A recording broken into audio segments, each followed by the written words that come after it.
Naiz irratian, bigarren kafea.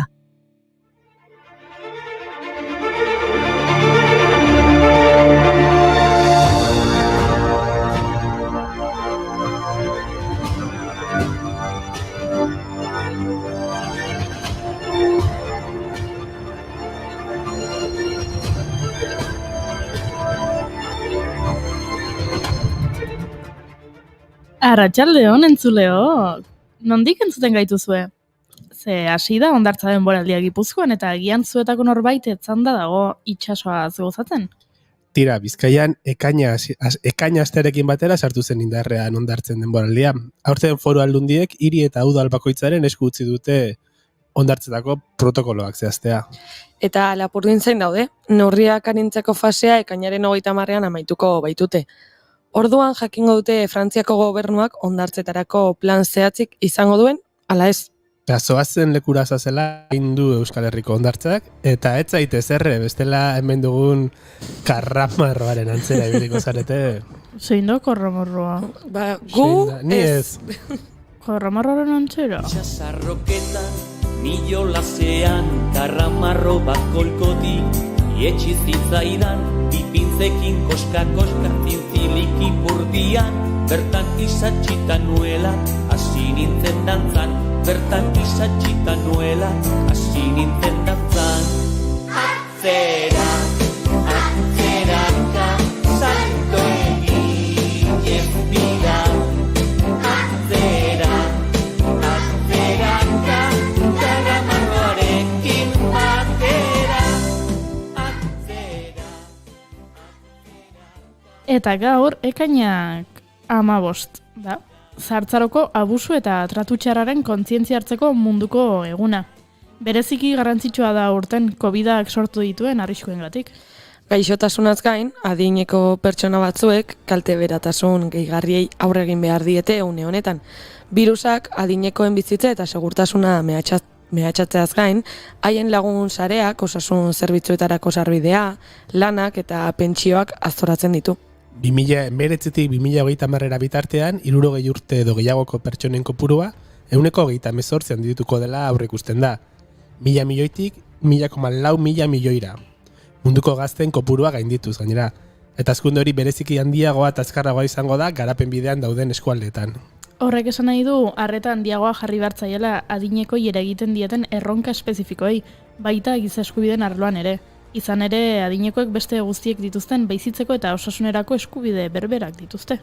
Eta aixiaz eta arteaz gozatzeko eskubidea dute, gaur adineko artisten zerrendatxoa osatuko dugu. Norekin hasiko gara? Goiuriri asko gustatzen zaion artista batekin. Tony Bennett jauna, Amerika estatu batuetako top 100 zerrendara sartu den artista edatetuena da. 85 urte zituen, Body and Soul abestia kaleratu zuenean. Eta sekulako arrakasta izan zuen. Ba, entzun dezagun. Can't believe it. It's hard to conceive it that you turn away romance. Are you pretending it looks like the ending unless I could have one more chance for birthday? Eta adineko aktore arrakastatxoak ere baditugu.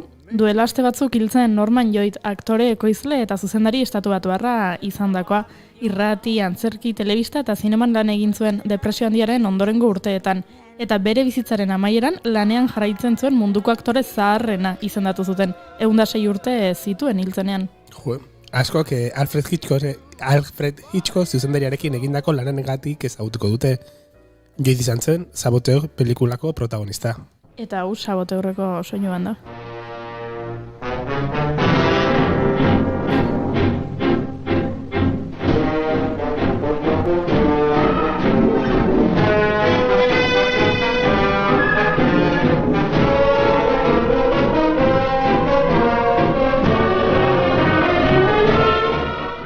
Aizue, baina Euskal Herrian ere adin guztietako aktoreak ditugu.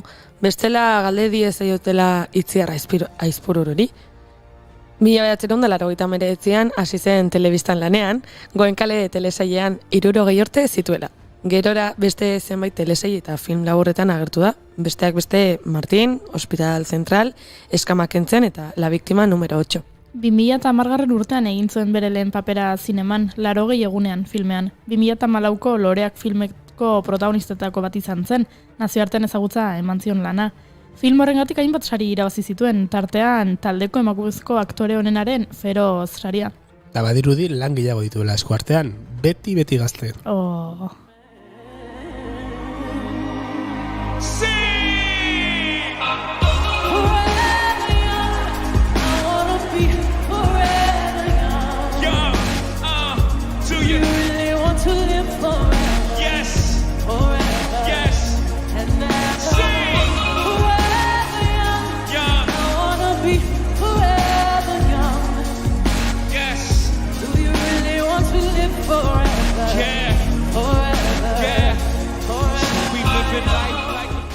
Eta margolaritzan?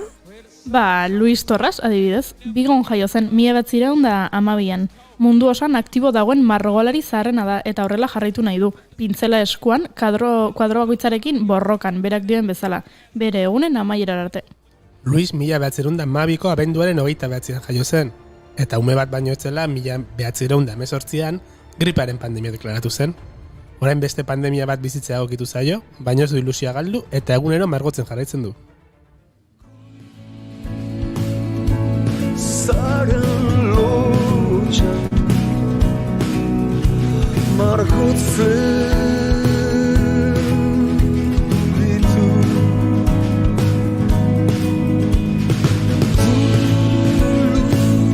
Duluak jaiotza margotzen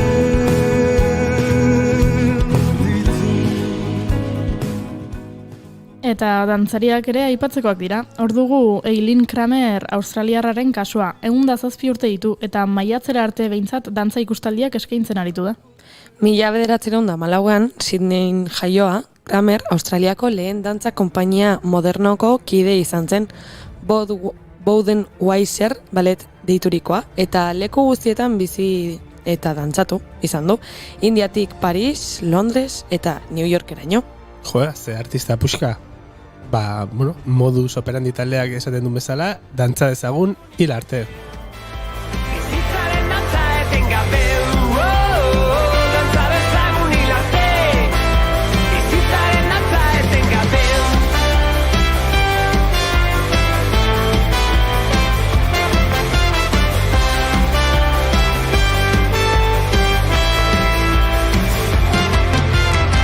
Itunak ameslariak. Eta gaiarekin lotutako bi efemeride garrantzitsu ditugu gaur. Azken unera arte arteaz gozatzen eta guri gozarazten aritu ziren bi artista puska. Bai, gaurko egunez jaio zen Mikel Laboa, euskal abeslaria eta musikagilea. Hainbat adituren ustetan, 20. mendeko euskal abeslari esperimentatzaile ezagun eta eraginkorrena. Bere oihartzuna gure mugetatik kanpora ere zabaldu zuen. 3 zutabe osatzen dute Mikel Laboaren kantagintza. Batetik kantu tradizionalen berreskuratzeak, poeta garekideen hitzak musikatzeak eta lekeitioak, hau da bere kantu esperimentalanak. Eta osagai horiekin, Laboa euskal musikagintzaren erreferentzia handienetakoa da. Bere diskoen artean, 1974ko Bat Hiru da arrakastatsuena. Jada eusko ereserki bihurtu diren hainbat kantekin, bereziki entzuten ari garen txori-atxori. Ez zuen alde egingo. Egoak ebaki banizkion, neria izango zen, ez zuen... Nik 18 urte bete nituen egunean, opari bat egin zidan Mikel Laboak. Ara? 2006ko uztailaren 11an, azken aldiz aritu zen jendaurrean kantari Zurriolako hondartzan. Donostiako udalak bakearen alde antolatutako kontzertu batean izan zen, eta emanaldi hartan, Bob Dylan izeneko bat ere hortik ibili zen. Laboak 72 urte zituen kontzertu gora eskaini zuenean, eta 2 urte beranduago 2008ko abenduaren batean zendu zen. Txoria nuen maite.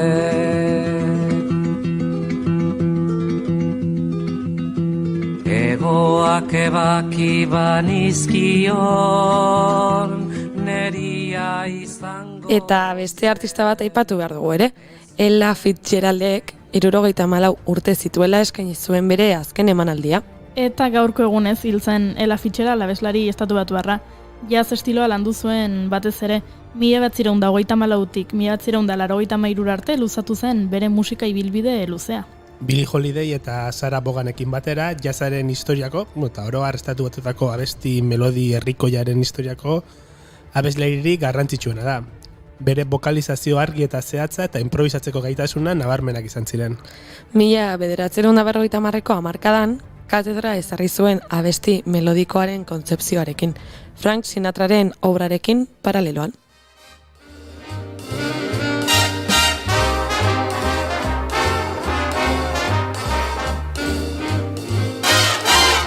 If you're blue and you don't know where to go to, why don't you go where fashion sits, putting on the Ritz.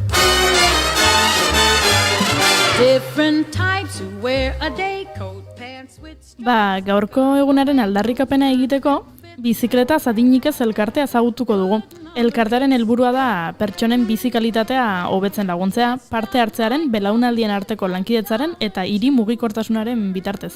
Eta Lander Garrorekin hitz egingo dugu. Sare herritarra elkarteak Lander Garrok zuzendutako Tipularen zehasak kanta film dokumentala ekoiztu du, espetxea eta eritasunaren gordinan nola bizitzen den azalduko duen lan batean.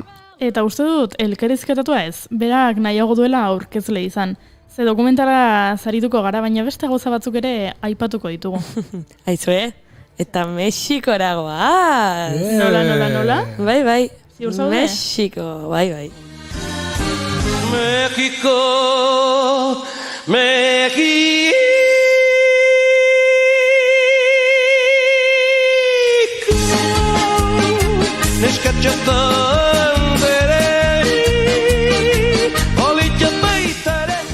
Baina zegoaz oporreta?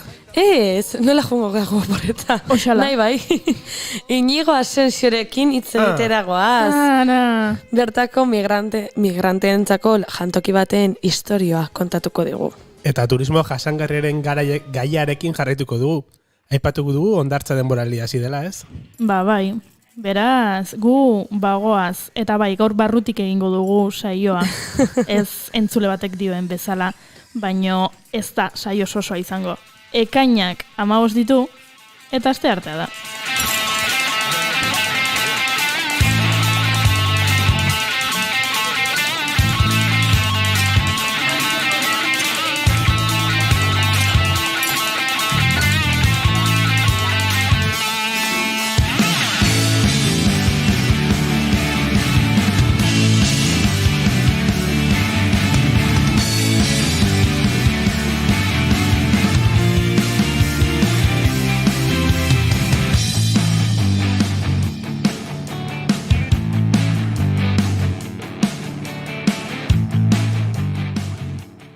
Zuekin, Amaia Resende Egiluz. Kaixo.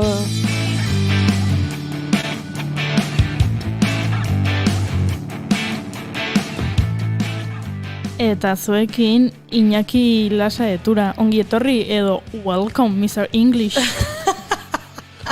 Thank you very much, you're welcome. Arratsaldeon.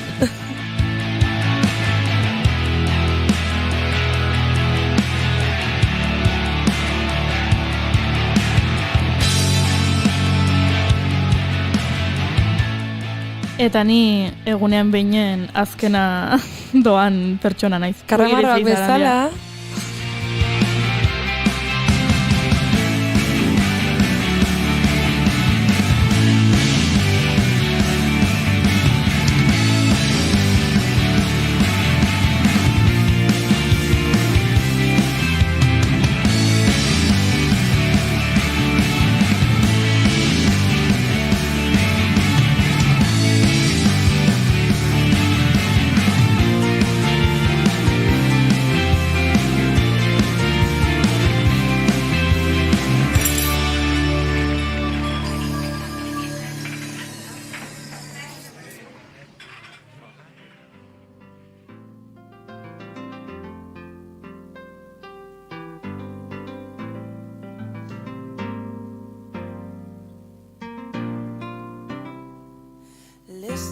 as your day unfolds, challenge what the future holds.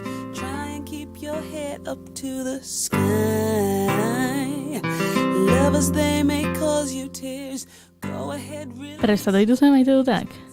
Bai. Nik sorpresatxoa daukat. Prestatu dezu. Ez, beste sorpresatxo bat.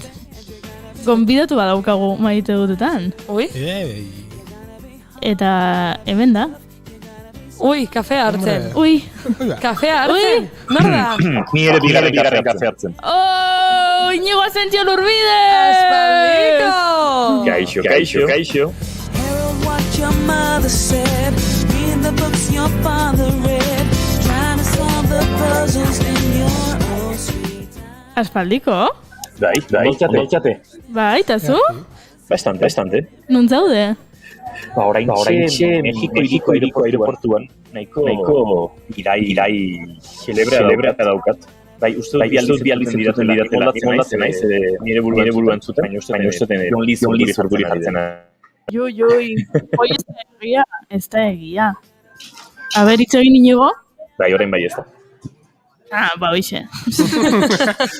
Ba, esaten izan bezala, bai, Mexiko iriko aeroportuan naiz, egia esan nahiko itzulera bidai luzea daukat, Torreonetik nator, iparraldetik, gero kokatuko dugu pixkat.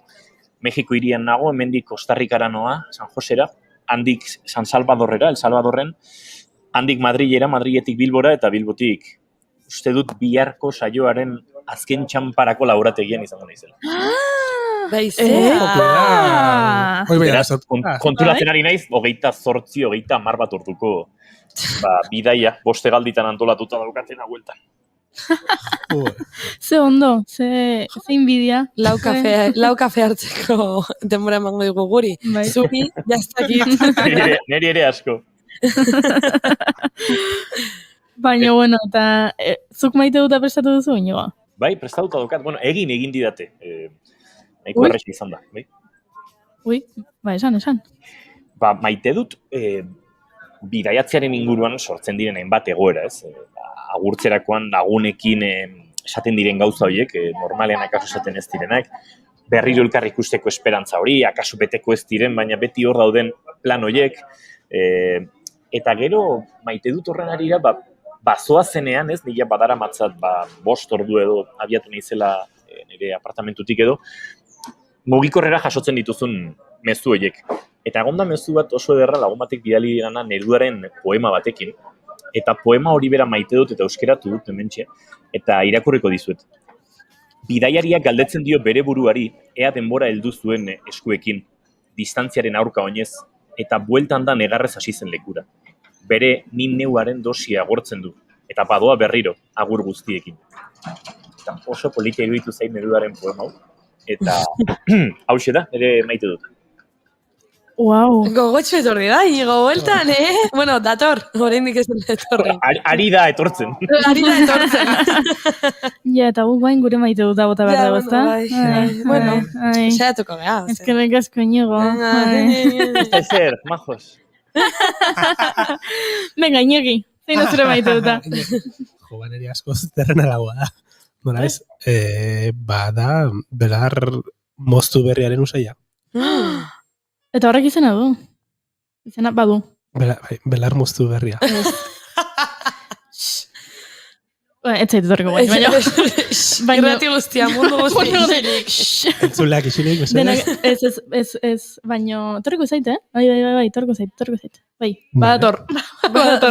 Biharko saioan, belar moztu berriaren usaiaren izena. Eta nun usaitu duzu? Abendian. Baina gaur? Gaur ez, azte buruan. Albida, ze ondo. Zeran ingurun, zentador bara aldera, eta hortxe. Hoi jakinen. Every now and then I fall apart. Every now and then I fall apart. And I need you now tonight. And I need you more than... Amaia? Jan. Izina zure maite duta. Bira, nik maite dut, jakitea, gauza bat bukatzen denean ez dela guztiz bukatzen. Hau da, duela aste batzuk edo egun batzuk esan hon gustatzen zaidala prozesu batzuk mentalak batez ere bukatzea. Hau da, hau bukatu da eta hurrengo gora ez zaitelako gustatzen prozesu hortan egotea. Baina, adibidez, maite dut, laguntalde batekin egunerokotasun bat konpartitzen dezunean eta bukatzen ari dela ikusten dezula, baina bakizula lagun horiek beti egongo diela zurekin eta zure bizitzan izan 2 urtetik behin elkartuta edo izan bapatean ezakit munduko ze txokotan topo egiten duzula, baina ikusten zarenean dena beti bezala egongo dela, ez? Eta maite dut hori jakitea aldez aurretik. Hau da, nik badakit pertsona hauekin bizitza guztian eukiko dutela harremana, ala nolako izango dela, baina bai, eta maite dut hain ziur egotea, nire laguntasunez. Eta ezen nahi zu eta zari, lasai. Lasai. Zizuekin berdin du, porque beti hongo zeaten ere basilatzen WhatsApp-ez eta horrela. Nire bihotzen esan bartzula. Eta June Romatetek bere maite dut abiali digu. Maite dut kurtsoa bukatzea. Ze esan zuen ingozula kurtsoa bukatzen zuenean? Gure gana etorriko zala. Eta galdetu dugu, por cierto, nire kaktusa bizirik dago? Hemen, segurez ez. Bai, bizirik dago? Hemen, matizazio bat inbartzaio.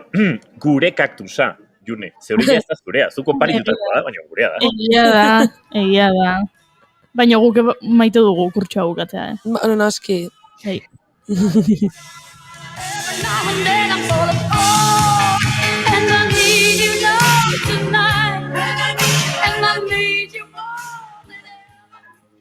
Bueno, inigo dena ondo, ez? Venga, goiuri, bota zuria. Ez dira zu inoiz galdetzen ere maite dut. Gezur. Egunero galdetzi zugu. Eta ea goiuriren maite dut entzun nahi dugu, mesedez, goiuriren izin zarandia. Denak entzuleak isildu, gelditu munduan. Nik maite dut gazteago nintzenean, txikia nintzenean aipatzen nuen, nik eta nire lagunek eta ziur zuek ere esaten zenutela, baina adibidez, olentzero zetorrela, eta orduan esaten zenuen, 3 lo eta olentzero. Zenuten hori esaten? Ala! 3 lo, ez. 3 gau, ez? Ala! Ez? Ni pentsatzen un mundu guztiak esaten zula, bai? Baina hori da, ez? Hori da, bai. Noiz ator olentzero, 3 lo eta olentzero. Osea, 3 aldiz junbatzea lota eta olentzero etorriko da. Ola kalkulatzea gauzak bai, baina esatea 3 lo ez. Ez. Hau da, adibidez, gelditzen zait, berriro jutea musikara 3 aldiz eta ja oporak hartzen ditut. Ola neurtzea gauzak bai, baina 3 musika, 3 lo. Claro, es que existen badezu, trampa. Tolosako bitxikeria izan. Bai, ze, entzulek ezakit oraindik, nire lankideek bai zegunero aipatzen dut, baino asteburu pasanoa kuadriakoekin. Eta lehen aipatu dugu, 3 lo eta asteburu pasa. Aipatu dugu edo aipatu duzu? Oain pentsatu behar duzu? A ber, 3 loiek. Nik, ez, aipatu dugu. 3 lo eta asteburu pasa. Tolosaren... Kuadria konta izan da. Hala, bida, guain gehiago maite dut. Noski. Esaldi hori. Unique. Munduratu indezu esaldi hori. Jagia da. Bueno, lo bat eta biharko bigarren kafea. Close your eyes. And some days I can't even trust myself. It's killing me to see this way. Cause though the truth may not be this, ship will carry our bodies safe to shore. Bidatu nola ditzen da. Epa! Zatu dak inutzi nazut, igual astuka, ingelesez GLP, Green Leaves Volatiles, edo Volatiles, ez dakit izango bat, eta dala hori, moztutako egakor berde hauek. Etzan hori nik esan behar honitza, baina... Basan Google-eko dizaten du. Baina gustatu zait. Eta ikasko. Eta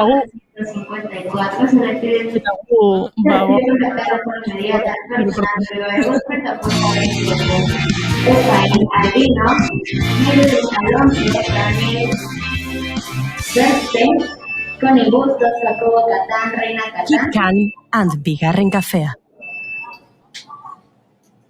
Brian Chapoy, Abraham Dayan, Juan Luis Díaz, Alejandro Torres, Roberto Flores, Fernando Gómez, Richard Martínez, Luis Martínez, Miranda, Hasta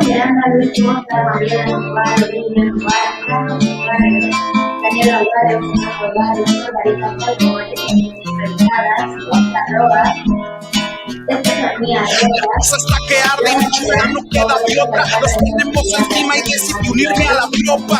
Cuida al chamaco, chaparra, que Dios los guarde. Dígale que su papá no va a morir siendo un cobarde. Ya vino Pancho y dijo que vamos por todo, que esos canijos con sangre van a hacerlo. Baina Inigo ez da konektatu gurera bere maite duta esateko.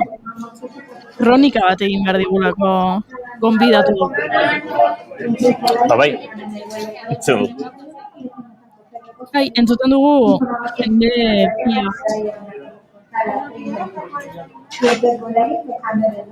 Bai, ondo entzuten diazue bare? Bai. Bueno, bai, kontatu dizuetan bezala Mexikon nago, Mexikon nabil oraintxe, baina azken aste hauetan, El Salvadorren, Guatemalan, Mexiko hirian ibili naiz eta azken txanpa honetan Torreonen iparraldean. Esango Juri? Itxoin segundu bat, zetzaigu oso. Ez zaitugu ondo entzuten.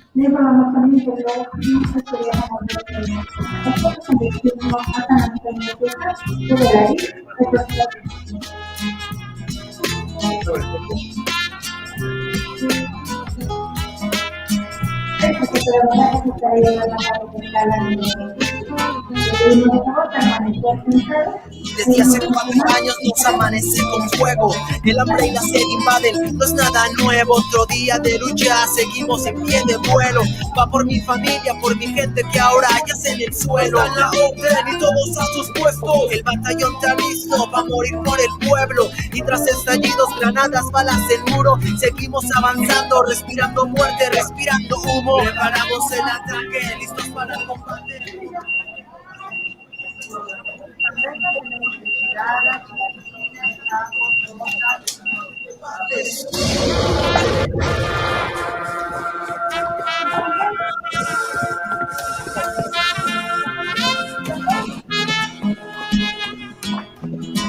Y el cielo arde, en el viento olor a azufre, un panorama desolante. Tragedia para algunos, victoria la contraparte. Y es que solo siento las balas rozar mi cuerpo. No me rendiré, señor, exijo mis derechos. Y en el tiroteo veo que ya solo quedo. Les brindaré la gloria a mi gente que está en el cielo. Inigo, hor txaude? Ez dago. Bueno, hor bai, Mexikon. Musikon tutu jarraituko dugu. Por la libertad de un pueblo, les entregué mi vida por la libertad de un pueblo. Va por mi México, que tanto quiero, les entregué mi vida por la libertad de un pueblo.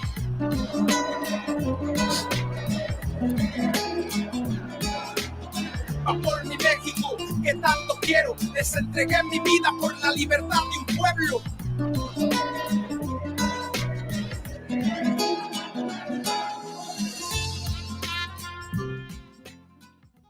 Eta orain bai telefonaren bestaldean dugu. Kaixo, Inigo. Kaixo, holo beto entzuten gezue? Bai, asko zobeto. Marabilli. Ze ondo, ze gauzak, Baina abesti entzuten oso gustoi ginen, Zeinena da? Abesti hori da, aipatzen nintzen Torreon hiritik oso gertu dago Gomez Palacio izeneko hiri txiki bat, eta izan da urtetan Mexikoko hip-hoparen gune nagusia, baina proiektu honek konkretuki egiten dio kantu iraultzari, Mexikoko iraultzari, eta egiten dute alako nasketa bat Mexikoko musika tradizionala eta instrumentu tradizional eta hip-hop doinu base ritmikoen artean. Eta oso interesgarri iruditu zitzaidan, Soldado Anonimo izena du kantu honek, eta La División del Norte izena du taldeak, Pancho Villa generalak ez zuzendu zuen, talde ari erreferentzia dinez. Eta, Pancho Villa berak ere badu lotura, aipatzen ari garen gune guzti horrekin, aipatu bezala, hori, Zentroamerikatik ibili naiz, Erdiko Amerikatik, eta pixkanak iparralderuntz, Mexiko hiritik Torreonera. Torreon Coahuila de Zaragoza izeneko estatuan dago, bertan beste hiri nagusia Durango da, eta horrek pista ematen digu euskaldunek bertan izan zuten presentziari buruz. Durangon jaiotzen Pancho Villa, eta informazio horri begira gainera konturatu naiz, ekainan 5 aztela Pancho Villa, nire urte betetze egun berdinean, nire jaiotze egun berdinean. Eta kultura bat badago iraultzarekiko, ze iraultza hain zuzen erean iparraldean sortu zen edo abiatu zen Maderoren deia eta Pancho Villaren indar horrekin, Eta antxe sortu zen iraultza horren baitan, bazteuden hiri batzuk orduantxe sortzen ari zirenak, oso modernoak direnak, Torreon esan da bezala han dago eta ari buruztik egin nahi dizuet, bere iparraldean estatu batuak segituan daude, Texas, Austin hiriarekin harreman oso zuzena dute, eta izan zuen 19. mendearen amaiera aldera, halako interes presarial oso indartsua, hainbat migranteentzat. Gaur egun Mexikoko eta ia Amerika Latina osoko esne ekoizlerik handiena da, eta bertara hurbildu ziren batez ere, hori interes komertzialaiekin, mehatzaritza, zilarra, esnea, nekazaritza, hainbat eta hainbat inversore eta baita lan bila eta hainbat krisitan aruntza bidaiatzea erabaki zutenak. Eta horrexegatik dauka Torreonek euskal diasporaren kaso gunerik ez ezagunenetakoa, baina euskal presentzia ikaragarria duena. Dozenak abizen euskaldun topa daitezke bertan, eta bertako kultura eragile nagusietako bat Arozena fundazioa da. Elbira Arozenaren fundazioa nolabait esateko, baina Elbiraren arbasoek aitonak dagoeneko egin zuen arabidaia, 1880ko hamarkada inguruan bertara trena iritsi zen, Mexiko osoa zeharkatzen duen tren horietako bat, iparralderuntz doazen tren horietako bat, eta antxe trenak aukera asko sortzen zituen merkataritzarako, industriarako, eta ara joan ziren, pentsatzen batera ino den modernoa lehen aipatu dizuet, Mexikar iraultza hori 1910 izan zen, 3 urte zituen Torreongo hiriak, baina 30 bat urte dagoenekoan kokatzen ari ziren bat jende. Eta Torreonen euskaldunek ikargarrizko eragin izan zuten ura sortzerakoan. Alegia, oso hiri eklektikoa da, txinatar komunitatea handia zuen, eta duela gutxi Andrés Manuel López Obrador Mexikoko presidentea Torreonen izan da, alako barkamen eskara ofizial bat egiten Txinari, iraultza hasi zenean, Torreonen bertan 330 txinatar hil zituzten, alako joera arrazista batean, gero dena iraultzaren aitzakipean justifikatu zen, baina, han alako kultur mugimendu desente izan dira, eta horren arira, olako barkamen instituzional bat. Eta bertan, judutarrak, musulmandarrak, pentsa Mexikoko hirien artean gutxietakoa da bere plaza nagusian, herriko plaza nagusian, eliza bat ez duena. Nahiko hiri arraroa da, baina oso modernoa delako. Eta euskaldunek han izan zuten papera oso da boteretik, bertara Arozenatarrak iritsi zirenean, dagoeneko dirua zuen jende izan zen, inbertsioak egitera joan zen jendea, eta horrekin batera beste hainbat jende lan bila joan zena, ez?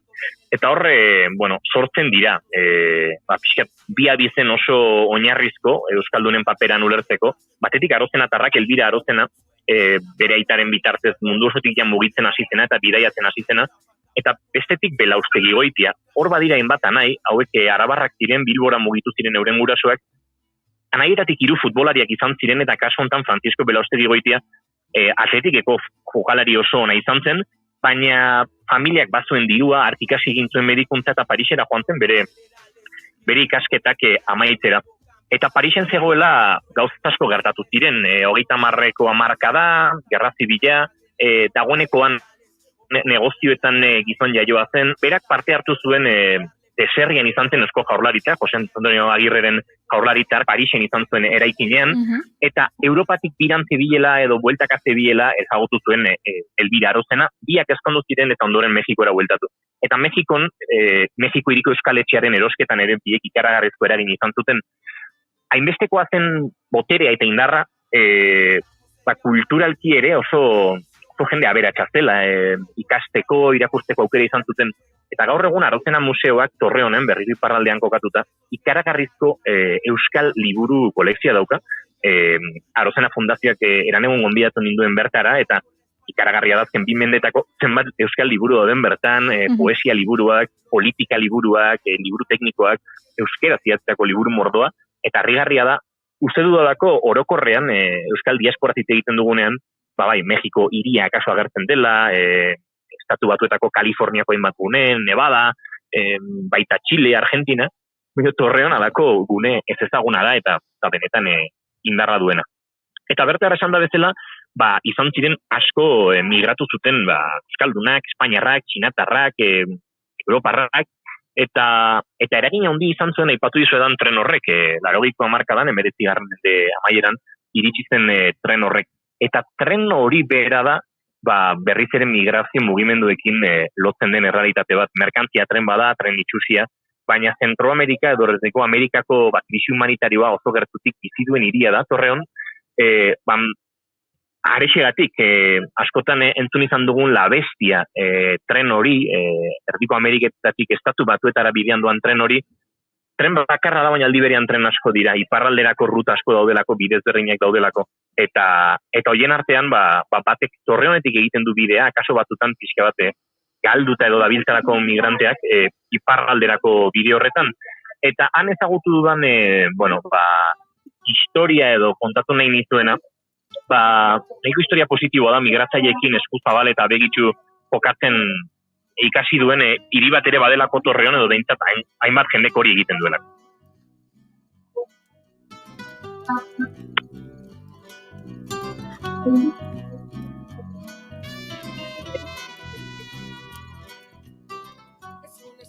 Beraz egon zarazu, hainbat migratzailerekin? Bai, han Torreonen bada, migratzaileentzako jangela bat, alako mugimendu sozial eder bat, migratzaileentzat ongitorri ematen duen pintada handi batzuk daude, grafiti handi batzuk daude, trenbide pareetan. Eko leku traketxadan, zemento egiten duen, porlana egiten duen, dorre eta fabrika handi batzuen ondoan, eurek ulertzen dute gutxuera bera gelditzeko tokiare badela, eta handik grafitien bitartez eta artelanen bitartez gidatzen dituzte jangela ontaraino, eta egia esan bai, eta oso purian egon den zerbait da, ze uste dut Euskal Herrian ere entzungo zenutela, ez? Kamala Harris, estatuatuetako presidente horreak, Erdiko Amerikatik egin duen bira hori, nik justu bere atzetik ia pasa ditut egunek, Lantiguara iritsi eta bertan egonten bezperan, Mexikora iritsi eta han ere ibilitakoa zen, eta uste dut mezu horrek munduari buelta mandiola ez dela hemen bakarrik izan, alako aserrea piztu duena, ez? Bai, baino agian gure entzuleren batek ez du entzun, eta beraz guk jarri egingo dugu Kamalaren kortea. I want to be clear to folks in this region who are thinking about making that dangerous trek to the United States-Mexico border. Argi eta garbi esan nahi dizuet, Do not come. eskualde honetako jendeari, Do not come. Amerikako estatu batuetan eta Mexikoren arteko mugara bidaia arriskutsu hori egitea pentsatzen ari direnei ez etorri. There are legal methods by which migration can and should occur. Migraziorako bide legalak badaude. One of our priorities will discourage illegal migration. Baina gure lehentasuna denez, migrazio ilegala gaitzetxiko dugu. Be turned back. Eta uste dut gure mugara iristen bazara, bueltan bidaliko zaitugula. Hori da, Kamala Harris, Amerikako estatu batuetako presidente ordeak, Guatemalan esandakoa, bere lehen bidaia, atzerrirako lehen bidaia izan da, eta kazetari batzuek mezu baikor gisa deskribatu dute Kamalak esan duena, baina nik nire ustetan guztiz kontrakoa da, eta gaina oso berarengatik espero genuenaren aurkakoa. Ze ez dakit pixkat testu inguruan jartzeko Kamala Harris Guatemalara joan da Alejandro Yamatei presidentearekin elkartzera, eta bi herrialdeen arteko ez dakit lankidetza edo behintzat elkarlanari buruz hitz egitera, eta hoi hartzun gehien izan duen mezua hori da, ez? Esan duena migratzaileei ez juteko, eta gainera bide legalak badaudela. Baina, tira ez dakit, han nola bizi izan duten hori, Inigo? Bai, aserretik eta batez ere, uste dute badela horre errealitate bat, Kamala Harrisen hitzen atzean izkutatzen dena, eta berriz ere, ez dakit, kapitalismoa deitu edo klase ekonomiko muga deitu, ez? Noski daudela modu legalak estatu batuetara iristeko, arazoa da ez daukatela dirurik, hegazkin bat ordaintzeko, ez daukate dirurik transporte, izakiontzako transporte edo garraio bide bat ordaintzeko, eta horrexegatik merkantzia tren baten gainean bizitza jokatuz egiten dute migrazio hori.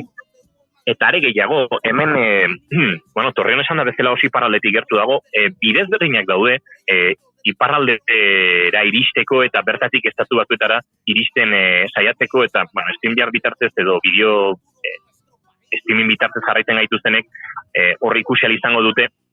Badaude bidez berdinak, batzuk arriskutsuagoak dira, luzeagoak, Kaliforniako golkotik barrena edo ezkerraldetik, mendebaldetik iristen direnak, beste batzuk herriaren erdialdetik, bidez berdinak daude, baina azken finean, berta iristen direnean, mekanismoa beti da berdina. Normalean migratzaileak badu, lagun edo senideren bat estatu batuetan, honek mugikorrera bidaltzen dio kode bat, eta kode horretan dirua askuratzeko aukera du. Hemen Mexikon osoikoak dira Oxxo izeneko denda batzuk, ez dakit Europan akaso 7-Eleven moduko horiek ezagunagoak dira, 24 ordu irikita dauden horiek, eta bertara joan eta diru hori lor dezakete, eta diru horrekin, pollero deitzen diote hemen, azken finean, koiote bezala ere ezagutzen ditugu, iparralderako bide hori egingo dutenak ordaindu behar dituzte. Eta hor ere, arrakastaren gaitasuna aldatu egiten da zure diruaren arabera. Bizitza jokatu duzu tren batean, baina ondoren $2,000, $4,000 edo $8,000 ez dakit, igarotzeko txartel ilegal bat lortzen baduzu, aurrera egiteko gaitasuna ere ez da berdina. Akaso norbaitek pentsalezake estatu batuetako mugetako polizia, ez dela korrupzio tiroan murgiltzen erresa, baina hori ere gertatzen da. Bestela elitzatek ignor igaroko, gaur egun estatu batuek dut. Temperatura, kamera, dron sistema, eta teknologia guztiekin inorrek luke muga hori gaindituko, ez beraz, gertatzen den zerbait da. Eta kontua da, diru horiekin bueltaka, ikarragizko ekonomia iluna sortu dela, ez? Baitu egiten dituzte, eta ondoren estatu batuetako kontaktu horrekin harremanetan jarri, eta diru hori, igarotzeko erabili beharrean, eurak askatzeko, eskatzen dieten dirua izaten da, bidean esan da bezala eta segun ze bide hartzen duten, esan da bezala mendebaldetik badira hainbat estatu arriskutsuago, bertan narkoaren inguruan, egoalderago maren inguruan, edonork kolpatu, lapurtu, eurekin trafikatu dezake. Beraz, migrante hauen egoera, Kamala Harrisek dion bide legaloi erreparatuta, noski, arrisku bizian dira eta krisi humanitario bat eta zari gara izketan, hain zuzen ere, dururik ezaguetelako bestelako alternatibei heltzeko. Agian Kamala Harrisek esan baldin badu, esango jori berketu. Ez, agian gogorarazi behar diogula Kamala Harrisi asiloa bilatzea beste herrialde batean bide legala dela, eta legeak onartutako bide badela, baina badirudi berari gaztu gintzaiola. Bai. Eta errealitatea da Kamala Harrisen hitzek ez dutela eraginik. Migrantek iristen jarraitzen dute, eta nik azken egunetan ezagutu gutxiago batzukin hitz egiteko aukera izan dut, baina 61 migratzaile heldu dira hirira azken 24 ordutan Torreonera, eta batzuk etxeruntz bueltan direlako, besteak berriz ere estatu batuetara sartzen saiatzen, batzuk dagoeneko egon dira, godatzen ez Hondurar batzuk kontaktatzen zidaten, ez Abraham Amaya izeneko mutil batek 20 saiakera egin dituela dagoeneko, edo Santos Ismaele kontatzen zian 25 egun egin zituela oinez trenbidetatik. Ez da bat ere bide erresa eta xamurra, eta askotan, lo hartzen dute, trenbidearen ondoan, urrengo trena noiz iritsiko den ez dakitelako, eta garrantzitsua egiten zaielako, tren horren hotxak esnatu eta lehen iparralderuntz jarraitzea, ezta? Batez ere, Guatemala eta zari gara, baina El Salvador, Honduras bereziki dira migratzen ari diren herrialde horiek. Costa Rica asko aberatsagoa da, ez dute migrazio mugimendu hontan halako kuotarik, eta Nikaraguako migranteak askotan Costa Ricara joaten dira, naiz eta bertan oso jarrera arrazista jasotzen dituzten Costa Ricako herritarren aldetik. Bereziki horiek dira ez, gero badira hor Belize, Panama eta pixka bat oso kopuru txikitan ere mugitzen direnak, bereziki Hondurarrak, El Salvadorrekoak eta bestelakoak ez topatzen dira leku hauetan. Eta, nahiko historia iluna da orokorrean, gogorra, giza eskubideak urratu bakarrik ez, gizatasuna ere urratzen duen migrazio krisi bada, ze esan da bezala bidean asko dira ez, korrupzio, gaizkile, taldeak, migrante hauen bide hori baliatzen dutenak onura ekonomikoak eta bestelakoak lortzeko, ez?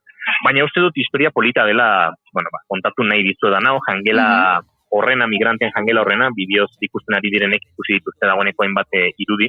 Eta bereziki polita da, amodi historia bat dagoen eretako ratzean, ez? Izakiarekiko amodi historia bat Irma, Luzi eta Toñitak gidatzen dutena.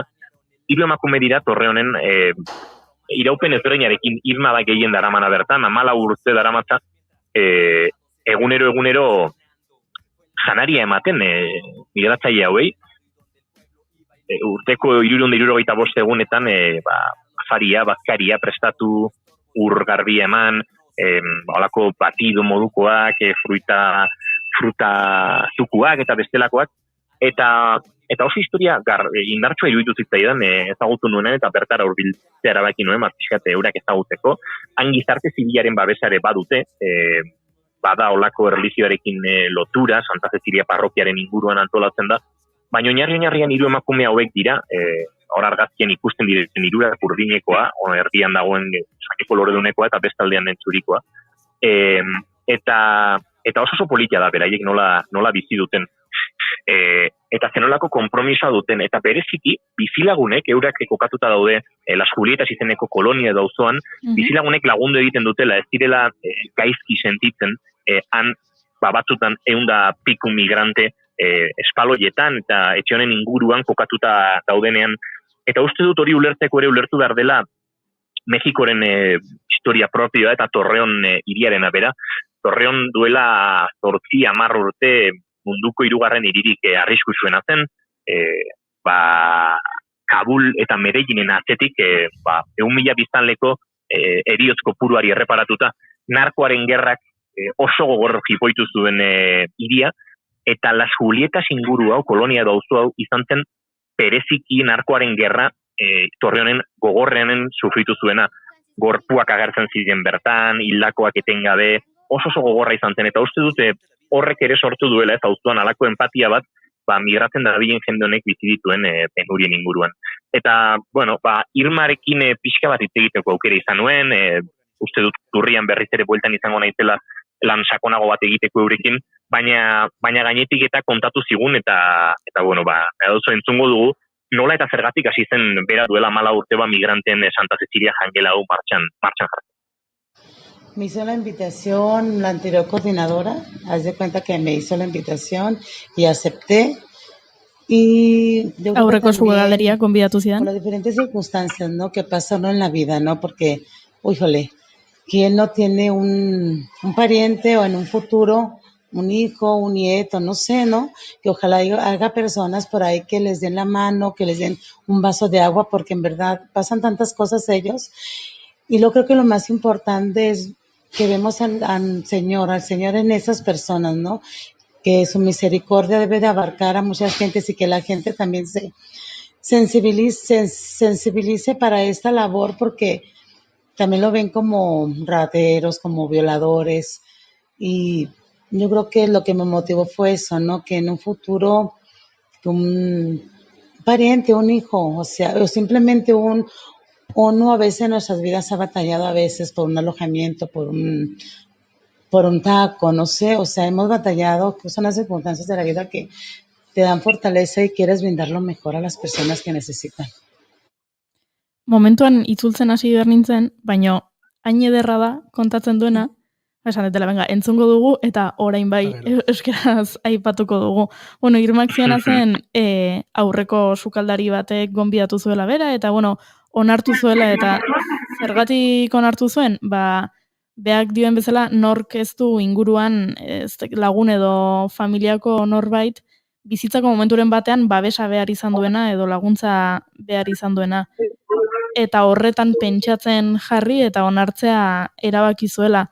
Baina aipatzen du, ze hasieran aipatu du, nork ez du babesa behar izan duen lagun edo familiako bat, baina gero bizitzak buelta asko ematen dituela eta agian zuzarela etorkizunean babes hori edo laguntza hori izango duena. Beharko duena eta horrek bultzatuta animatu zela. Ez hori bakarrik aipatzen du berak baita etorkizunari begira, ez? Seme bat, iloba bat, edo eduki dezakezula zen montamos seme alaba, noski, edo dezakezula eta horrek bultzatu diola, hor izen ematera, hor laguntzen eta babesa ematen hastea.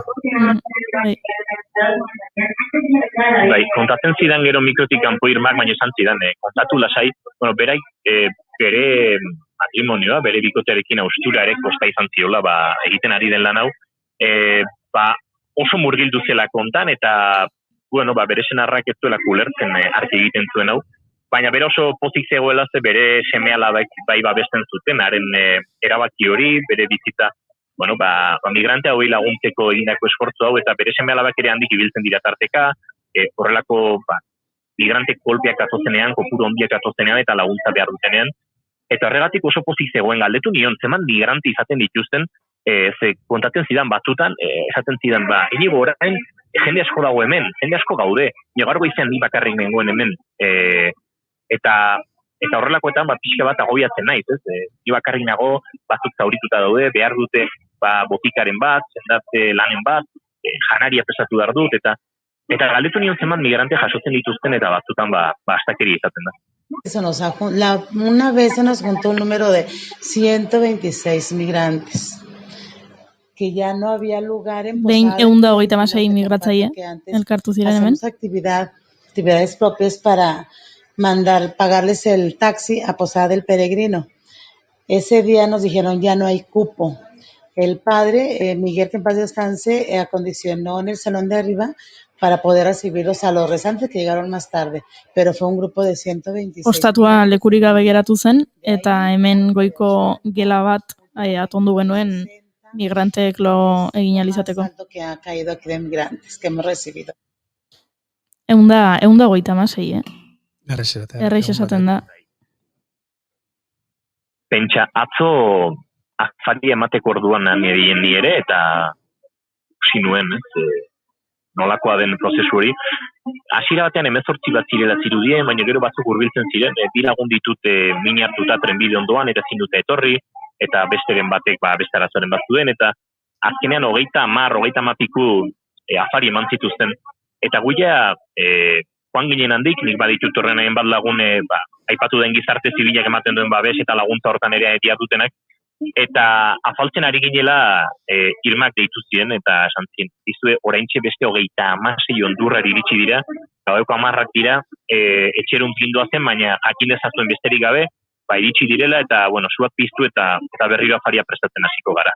Wow. Eta gogoratzen dut, bilagunak geratu zirela, ez, akaso joan behar dugu bertara.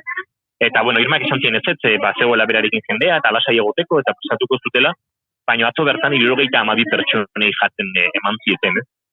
Eta lehen baten esaten nuen bezala, gogorra da, ambizi dena, baina era berean polita da, ez? Energia hori, eurak sentitzen dira tarte batean behintzat, euren bidai horietan babestuta eta goxatuta, eta hor zibiltzen dira, bueltaka, askok erabakitzen dute egun bat edo atxeden hartzen igarotzea irian, beste batzuk afaldu eta gaueko urrengo trenari heldu nahi diote, trenbidean itxaron behar, eta esan da bezala merkantzia trenak dira, ez dira ordutegi zehatzik duten trenak, beraz, ezin du jatetxeak aurrikusi noiz iritsiko diren, eta migrantek eurek ere ezin dute plan zehat bat egin, beraz, askotan lehen esaten izuen bezala, trenbide ondoan egiten dutelo, eta trena hurbiltzen denean esnatzen ditu, eta batean, esnatuta, heltzen dute trena. Baina tira, Irmari ere galdetu nion etorkizunagatik, eta batez ere, ezain beste migrazio krisionen inguruan, baizik eta eurek egiten duten lanaren inguruan, baina uste dut, orokorrean denari buruz, erantzun zuela eta alako baikortasunez gainera. Fíjate que a lo largo de los años, Dios es tan grande que yo veo que esto va para algo mejor para la atención de ellos, porque poco a poco Dios ha puesto las personas indicadas que se preocupan por ellos, las personas más necesitadas. Yo en un futuro, te soy sincera, yo siento que mi sueño, y yo creo que de varios, creo que también de Aldo, es tener algo mejor que ofrecerles a ellos, porque no sé, creo que se merecen mejor trato porque son personas dignas y yo digo que esto va para más, para mejor atención a ellos y yo tengo toda la confianza en Dios y toda la gente que está alrededor de Aldo, igual ustedes, que eso va para mejorar para ellos. Y digo, ya se empezó, haz de cuenta, por ejemplo, el detalle de las mesas, el detalle de las luces, de los refrigeradores, de las donaciones, del gas. Híjole, te quedas tú, oh Señor, es tan grande que esto pinta para una mejor atención a los muchachos, de verdad. Yo visualizo un futuro para ellos y le pido a Dios tanto que me dé salud y vida para poder lograr ver este sueño. Aipatzen du Irmak, beak Jangoikoari esker bidean topatu dituzela proiektu honetan sinisten duten pertsonak eta Jangoikoak bidean jarri dituela pertsona horiek eta laguntzen ari direla eta baikorra dela etorkizunarekiko eta ikusten duela badagoela edo egon daitekela hobekuntza bat eta Jangoiko aipatzen du berriro eta eskatzen dio osasuna eta indarra jarraitzeko proiektuarekin ze ikusi nahi du hobekuntza hori. Eta baita aprobetxatu du eskerrak emateko ze ez dakitze esaten duen mailak eta horrela aipatzen du, ez? Mailak, ozkailua eta jaso dituztela eta Bai, azpiegitura izango dira, ez? Hau horrela emateko. Bai, hori da, azkenean behar batzuk sortzen dira, eta hori ikusten dira irudian adibidez, hainbat gazte mexikar, nahiko pendiente daudenak, eta orduan, euren sarean, ez, izuek, jangelarako beharko genuke hau edo beste, ez. Atzo bertan, ieguntzera matzaten argi indarrak ez, han barruan esukaldean duten argiak, ez zuela funtzionatzen, kable batzuk hautsi zirelako, eta elektrizista iritsi bitartean bateuketelako. Eta, erabaki genuen elektrogailu dendatxo batera joatea, eta horrelako LED panel moduko bat erostea bertera eramateko, ez. Eta, beraientzako ikaragarrizko gauza da, ez argia bera, baizik eta ikusten duten babes hori, ez, eta bestetik kozinatzeko behar dutelako argia noski, baina babes hori sentitzea, ez, berak esaten zidan hori, ez, batzon bakarrik dagoela, eta jende gehiago dagoenean basko zerrexagoa dela guztia, eta mai bat behar dute janaria, ozgailu bat produktuak ez zuntzitzeko, ez galtzeko, hori den asko eskertzen dute, eta ederra da. Baina, ala eta guztiz erean, bizi den giroa, gogorra da, eta batez ere, atentzia mandit migranteekin hizketan, migratzaileekin hizketan, euren historiak aurrera eta atzera, zenbat une gogor, zenbat gauza, batez ere, beldurrarekin erabakiak hartu behar hori, ez? Horrelako batean hizketan ari zirela norbaitek ulertu zuen, beste norbaitek migra hitza esan zuela, la migra, polizia migratorioa, eta orduan batean urduritasuna sortu zenan, eta ten rapido, que viene la migra esate zuten, ez? Eta polizia migratorio hori etzegoenan, ez da arrastorik, eta polizia migratoria torre honen ez da bil, euren bile. Baina iruditu zitzaidan horrek markatzen duela, ez? Tren batek esnatzen zaitu lo zaudela goizeko lautan eta tren hortan martxan montatzen saiatzen zara, edo ies egiten saiatzen zara polizia dagoela sentitzen duzulako. Eta tenari aurre egin behar hori, beldurraren kudeaketan iruditu zitzaidan bidaia hauetan sortzen den gozarik krudelena. Eta beti ez daude Irma, Luzi eta Toñit dauen inguruan laguntzen, baina batzutan bai, eta egia esan alderik, ez dakit goxuena edo bizitza tokatu zain iriz, han oso energia polita sentitzen da, eta tira, kontatu nahi nizun, hau guztia. Eskerrik asko, kontatzagatik, hemen ere baten bat unkitu da, eta ez da harritzekoa. Nire unkituta nago, baina, saiatuko gea berriro bueltatzen. Eta, hemendikan ere igual, besarkada bat, hiru emakume puska hoiei, iten duten lanagatik, eta gehiago bagenezake, mundua betzeko, bine, saiatzen ja. Bestela hasiko naiz. Proiektu txakor buruan lagunteko bai. Egingo dugu. Eskerrik asko, Inigo Asentzio Lurbide, aeroportu batetik historia kontatzeagatik, Laister ikusiko zaitugu. Edo, Laister. boste gazkin ondoren ikusiko. Lau bakarrik. Lau bakarrik. Ez dira lau lo, dira lau egazkin. Ez da beha aklaratzen zenbat falta zen. Ez zaitarritzen. Zakit, bai, bueno, banoa. Ez galdu bidetik. Bihar arte. Agur. Saiatu gonei. Aio. Ui. Ez dugu agurtu nahi. Ai, ama.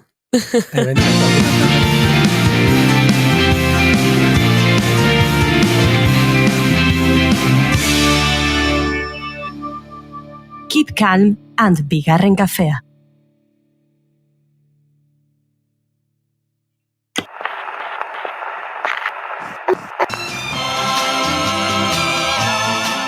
Gramofonoa. Estitxu Pinatxorekin. Musika da gizartearen garai bakoitzeko isla onena. John Lennon. Hey, listen, I'm gonna fix this world today because I know what's missing. 1969ko uztailaren 12an, 70.000 pertsona bino gehiago, Chicagoko Comiskey Parken bildu ziren. Chicagoko White Sox eta Detroit Tigersen arteko beisboleko partido batean. Estadioak egun hartan hamarkadako asistentziarik altuena bizitu zuen. Mino ikusle hoietako haunitz etzeudenan beisbolagatik. Atsedenaldian milaka diskoren suntxiketa planifikatua ikustera joanak ziren. And I will thank him every day for every kiss you're given. Estadioan pankartak zintzilikatu zituzten disko sax leloarekin, disko musika nazkagarria edo erran nahiko lukena. Bertan elkartutakoak genero honen aurkako garrasiak oihukatzen hasi ziren eta zelaira 100 diska jaurtitzen. Bino tentsioa bere punturik gorenera ailetu zen Steve Doll uniforme militar batekin jantzita, zelaira jeep militar batean sartu zenean. 50.000 disko bino gehiago zituen kutxa erraldoi bat zelaiaren erdian jarri, eta halako batean diskoak leherrarazi zituen su artifizialen bomba baten estandarekin. Hor hasi zen kaosa. Sleeves up and a brand new world began. Disco Demolition Night, etzen gertakari isolatu bat izan. Urte hartan estatu batuetara edatu zen disko generoaren aurkako erreakzioaren hasiera markatu zuena baizik. Gaur arratsartan bombardatu zituzten abesti haietako batzuk adituko ditugu, dantzarako musika, gerriak mugitzeko bombak. Jada entzun gai duzue gramofonoaren azken saioa, gure webgunean eta podcast plataformetan.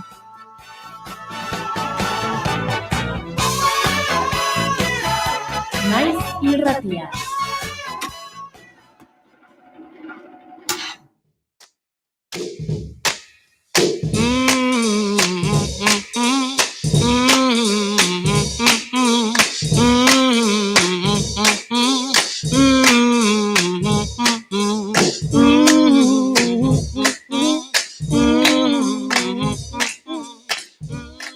Eta bagatoz berriro egun hauetan aipatu dugun proposamen batekin.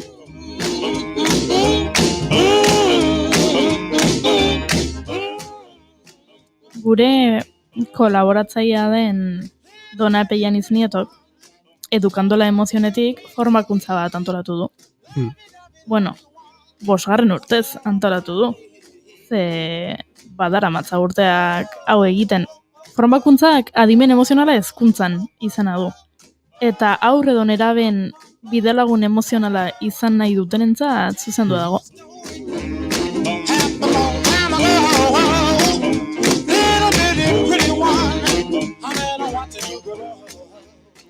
Igual, zehaztu pixkatez, bidelagun, baina bueno, nor izan daiteke haur edo nerabe baten bidelagun. Gurasoak, anaiarrebak, begiraleak, irakasleak, ezitzaileak. Norrez, ia, ez?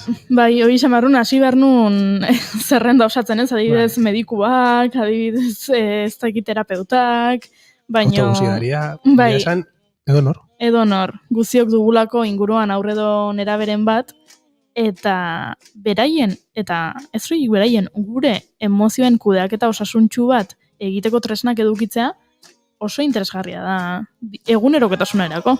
Bai. Beraz, zer antolatu dudunak? Antolatu du formakuntza hau, adimen emozionala hezkuntzan, egun orduko formatu teoriko praktiko batean, non eukiko ditugun klaseak, tutoretzak, baina gainera materiala mota guztietakoa. Bideo formatuan, dokumentu formatutan, artikulu formatutan, bibliografia, oda liburu mota askotako formatuan, eta egia esan egun ordu horietatik kanpo bakoitzaren emozioak kudeatzeko baliagarri izango dien jarduerak eta egun ordutan ikas daiteken guztia aprobetxatzeko. Bai, eta guk zeharo gomendatzen dugu. Aipatu dugu, 5. urte antolatu dutela, urtero geroz eta arrakastatxua da. Esan dugu, egun orduko formakuntza teoriko praktikoa dela online formatuan, aurreko urtean arrakastatxua izan zelako formatu hau eta errepikatzea erabaki dutelako. Eta berriro diogu, donarekin aste hartetan batzuetan ez, etortzen den aldiro aipatzen dugu gure emozioak ulertzea ze garrantzitsua den. Gero ulertuta horiei nola erantzun jakiteko. Eta formakuntza honek hori eskaintzen dizu, bereziki ume eta aurre eta nerabeekin, aurre eta nerabei bideratuta dago, ze askotan gertatzen zaigu, nien naiz ama, baina izan naiz begiralea. Eta askotan gertatzen zaigu badakizula, zure inguruan duzun aurre horri zerbait gertatzen zaiola, zerbait sentitzen ari dela, baina ez dakiela sentitzen ari den ura komunikatzen. Eta batzuetan ez da, garrantzitsuena ez da jakitea zehazki zer gertatzen zaion, baizik eta nola lagundu emozio horretan murgiltzen eta erantzun bat ematen. Beraz, benetan oso interesgarria iruditu zaigu, donak aurkeztu digunean, eta zuei amua botatzen dizuegu, ze uste dugu zuentzat interesgarria izango dela. Hori da, eta, interesatzen zaionak nola eman dezake izena?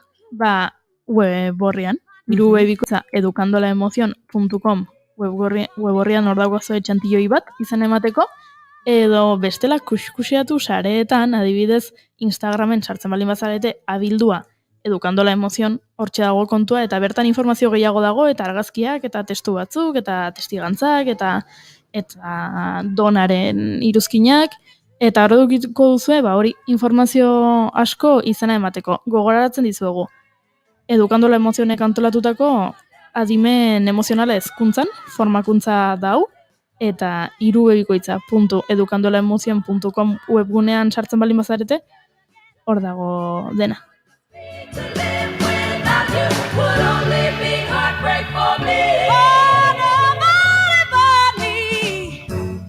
Darling, believe me, for me there is no one but you. Please love me too. This is my prayer, answer my prayer now, baby. This is my prayer, answer it right now, baby. Say you love me too. Answer my prayer, baby. This is my prayer, baby. Eta bagoaz aurrera urrengo gonbidatuarekin.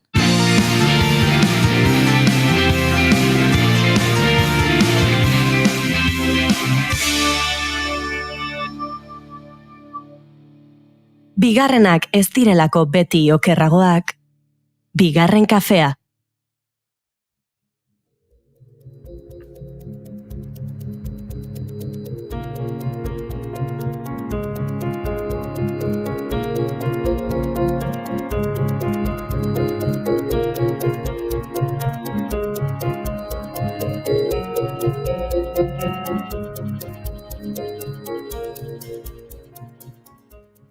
Gauza arrunta da guztiontzat, eri gaudenean edo ondoezi gaudenean sendagilearen gana joatea. normalean lasaitzen gaitu, diagnostikoa ematen digu, eta beharrezkoa baldin bada sendagaiak ematen dizkigu. Hau da, ezagite, normalena, ez da? Guztiok egin dugun zerbait, bintzatu ez, nik egin dut, eta uste dut gutako gehienek tokatu zaigula hori. Baina presoentzat ez da hain gauza normala, edo bintzat ez da hain erresa, bide zaila eta ezinezkoa izaten dute askotan eritasunak dituzten gatibuek. Egoera horri bizi ez dugun hori harrigarri iruditzen zaigun arren.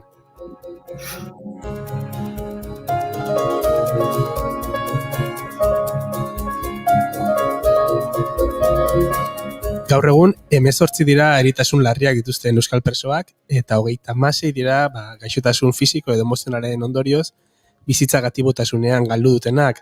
Eta noski, horiei gehitu behar dizkiogu, haien gaixotasunak ja atzera bueltarik ez zeukanean askatu eta etxean hil direnak.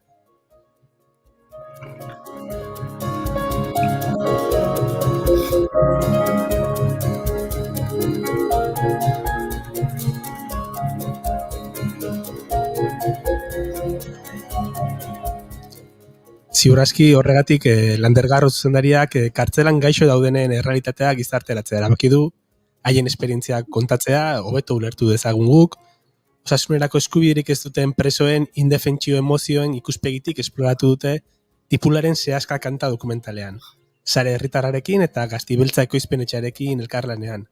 Eta prestatu dute teaser bat, eta ontxe entzun eta ikusiko dugu streaming bitartez jarraitzen dugutenek bintzat.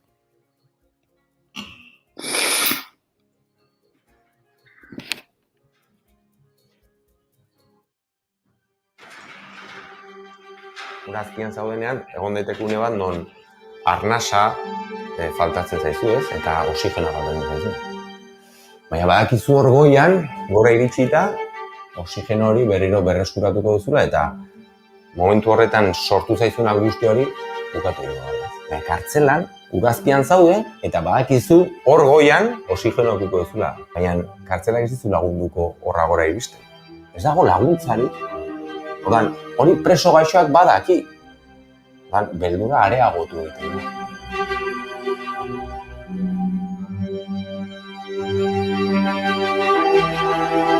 Eguna joan eta eguna torri, preso horrek ikusten du bizitza badoakiola, ze eman diote pronostikoa, baina espetxean jarraitzen du. Eta, azkenean konturatzen zara, fraude bat dela, ez? Oso ariketa matematiko simple bat bilakatzen da, ez? Eta da, kondena denbora bat dauka eta zenbat bizitza denbora geratzen zaio. Eta hor kenketa antzeko bat egin nahi da. Egintasunarekin talka egiten du eta medikuen etikarekin ere bai. Eta ezintasuna batez ere bere aurpegian ikustea ezin dut gehiago atera hemendik.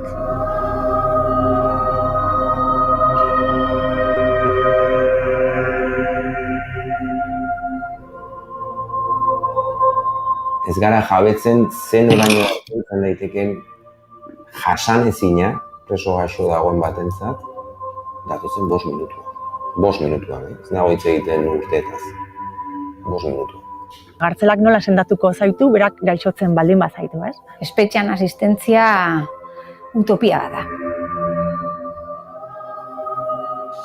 Azkenean bizitzak entzai zute. Anaia junein da eta anaiakin batera gure bizitzako parte bat junda.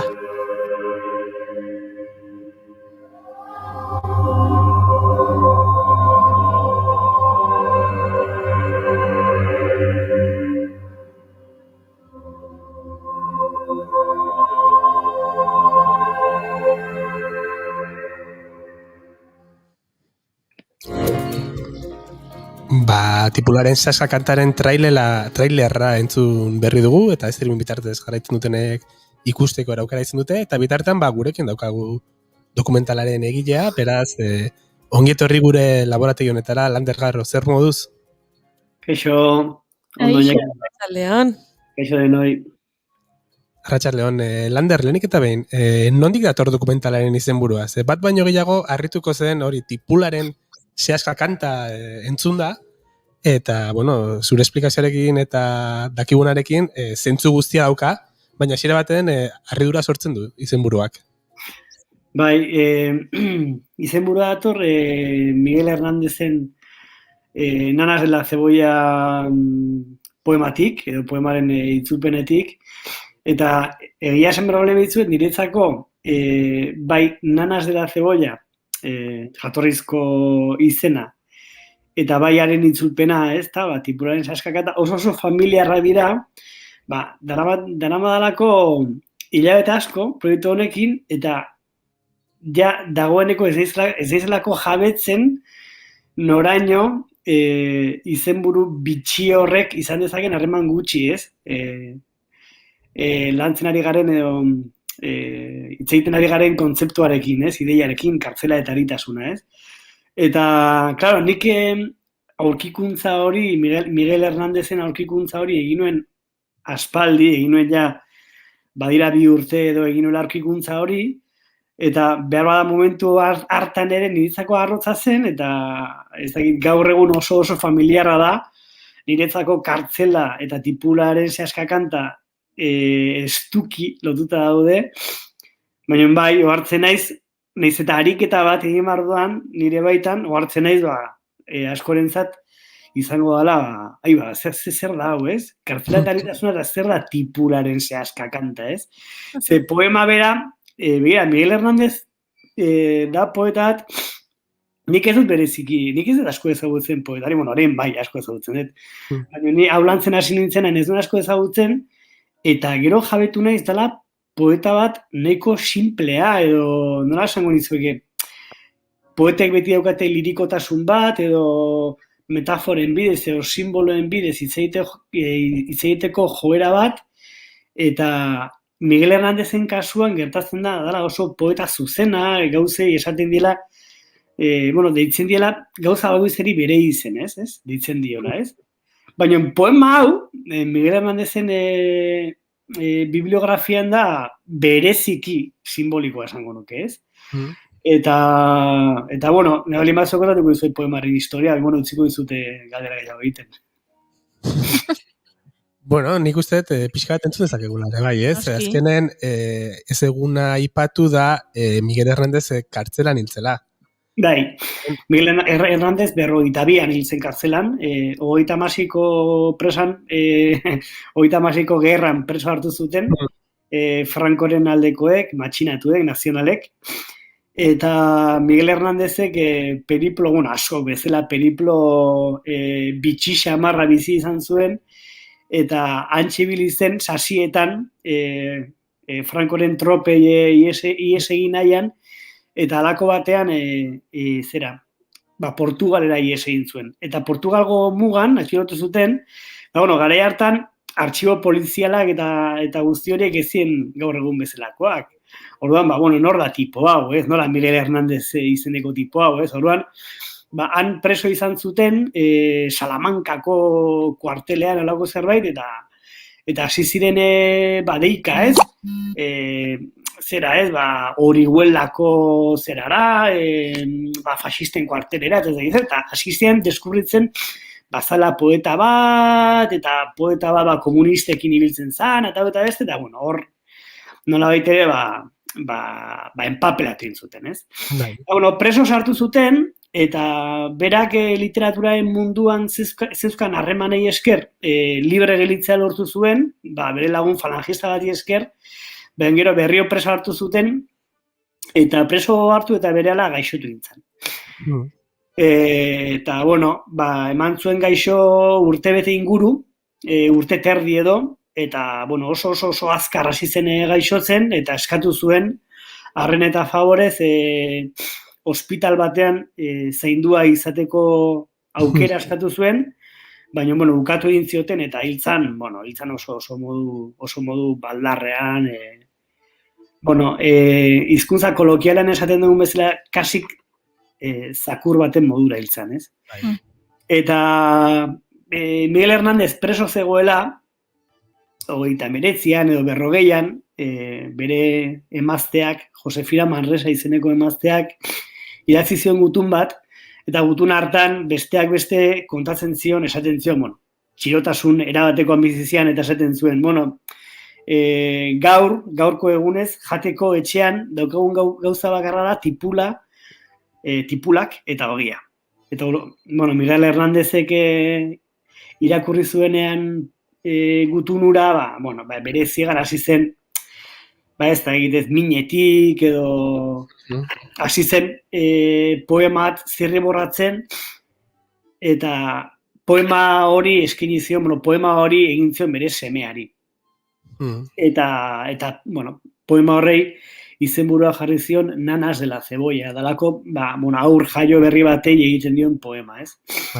Eta, nik poema hori deskubritu nuen, eta, hasi nintzen dola ditere lotzen, ez da, gure historioa, Miguel Hernandezen historiarekin, eta hasi nintzen pentsatzen, dokumentalaren narrazioa noraino josi ziteken hortik, noraino zeharkatu zezakeen dokumentala Miguel Hernandezen poemaren ideia honek, eta horrela sortu zen izenburua. Aprotxatuko aipatzeko. A ver. Bi aldiz entuz zaigu, orain ez? Jarraitu? Bai, esan beharruna zen Hernandezen miniziklo hau bukatzeko aipatuko dugula hori, nahi duenak euskeraz irakurri, Susak argitaratu zuela Hernandezen poemak, Josu Landak euskeratuta. Landerrek bikain esplikatu diguz lotura dagoen poeta honekin eta bere dokumentalarekin, eta oin ja izenburua argitu dugula, kontatuko iguzu pixka bat nondi sortu zen egitasmo hau. Azkenen, eritasunak dituzten presoen gaia, Sarek, Etxeratek edo jorratu izan dute behin baino gehiagotan, hor daude azken urtetan Ibone Iparragirreren kasua, edo beste presoak, baina ez da inoiz egin horrelako dokumentalik, eta nondik sortu da ideia hau? Ideia sare nahi izan zen, sare deitu zian orain dela, gatzen dela 3 urte edo, eta galetu ziaten ea aukere ikusten nuen gai honi buruzko dokumentala egiteko, ez? Eta, niretzako oso gertuko gaia da, oso nire gaia da, ez? Alde batetik, eta niretzako erronka handia zen, zeren eta badakizue, kazetaritza lan bat, zinema lan bilakatzeko, pentsatu behar da, ze eskaini daiteken, ez? Dakigunari zer gehitu dakioken historia bat kontatu ahal izateko, ez? Eta iruditzen zitzaidan bereziki zaila, alde batetik kartzela dalako oso instituzio opakoa, ez? Kartzelan ezin dira kamarak sartu, eta dokumentalgintzaren arauetako bat da, kontatu nahi dezun hori, kamara aurrean egon behar duela, ez? Ni askotan jartzen duen adibidea da, egin berezun marrazoei buruzko dokumenta bat egin berezunean, kamara aurrean eki berezun lehen biziko gauza, marrazoa da. Claro. Eta, Steven Spielberg, guatzen dezue, Steven Spielberg egin zuen Jaws famosoan, Steven Spielberg gertatu zitzaina izan zen, bereik sortu zutela errobot bat, marrazoaren papera ingo zuen errobota, eta bere eta berriz apurtu egite zitzaila, ez? Eta, Steven Spielbergek, segulako amaiz gaiztoa pasatu zuen marrazoarekin, ez zuelako lortzen inoiz martxan jartzea, eta martxan jartzea lortzen zuenean, oso gutxi irauten omen zuen, ez? Eta Steven Spielberg hasi zen pentsatzen, nola kontatu zezaken marrazoaren historia, marrazoa alik eta gutxien filmatuz, ez? Eta hasi zen, fijatzen gidoian zer egin zezaken, nolaitere, akatsa bertute bilakatzeko, ez? Horan hasi nintzen bilatzen, eta hain zuzen ere, aurkitu nuen Miguel Hernandezen poesiaren historia, eta, nolaitere, hasi nintzen ikusten nundikan eman genitzaiokeen forma, nola bilakatu genezaken kazetaritza historia bat, historio visual bat, historio cinematografiko bat, ez? Eta arduan, buruatu zitzaidan esperimentu bat, izan zala jartzea, nire etxeak hemen daka belardi txiki bat, eta arduan, buruatu zitzaidan jartzea mai bat, eta mai horretan jartzea tipulak eta ogia, eta guztean maia, airean, urte betez, euripean, udazken, udara, urtaro guztiak igarotzea, eta abertze gertatzen zen mai horrekin, ez? Eta bueno, horrela hasi nintzen, esperimentatzen eta intuizioz edo bilatzen ea, ezagite, zintzotasunez ea agertzen zen elementu zinematografiko bat merezi zuena pelikula egiteko. Nire ustez, badago nolaite, zakin dola esan, baina badago abuso bat nebalin badezu, bueno, egin ezagun dokumentala bat, eta egin ezagun dokumentala bat nola nahi, ez? Jarri ezagun kamera bat, eta jarri ezagun ezakit zenbat jende izketan, eta, egin ezagun, liburu batean egin daitekeen gauza berbera, baina dokumentala batean, ez? Eta, niri, ezakit, ez, egiten hasita guztien etzai, zintzotasun handiz eta nire buruari exigituz saiatza historia visual bilakatzen, historia cinematografiko bilakatzen, ez? Da, hor hasi ginen, eta egia esan hilabete batzuk eman ditugu, hilabete luzeak, honetan, baina pelikula kasik amaituta dago, eta pozik nago emaitzarekin. Bai, esaten zuen, helburu artistiko horretan, pixkat ere ikusi daiteke ez, behintzat, stream bitartez, teaserra usteko aukera izan dutenek, hor badagoela irudiak eta erabiltzeko trataeran ez, autu bat, azkenen, irudiak oso ilunak izan daiteke kartzelari buruz hitz egiten dezunean, baina kasu honetan ikusten dugu ura, ikusten dugu itsasoa, basoa, natura, ez? Hor egin dezu autu oso zehatz bat irudiak tratatzeko moduan. Bai.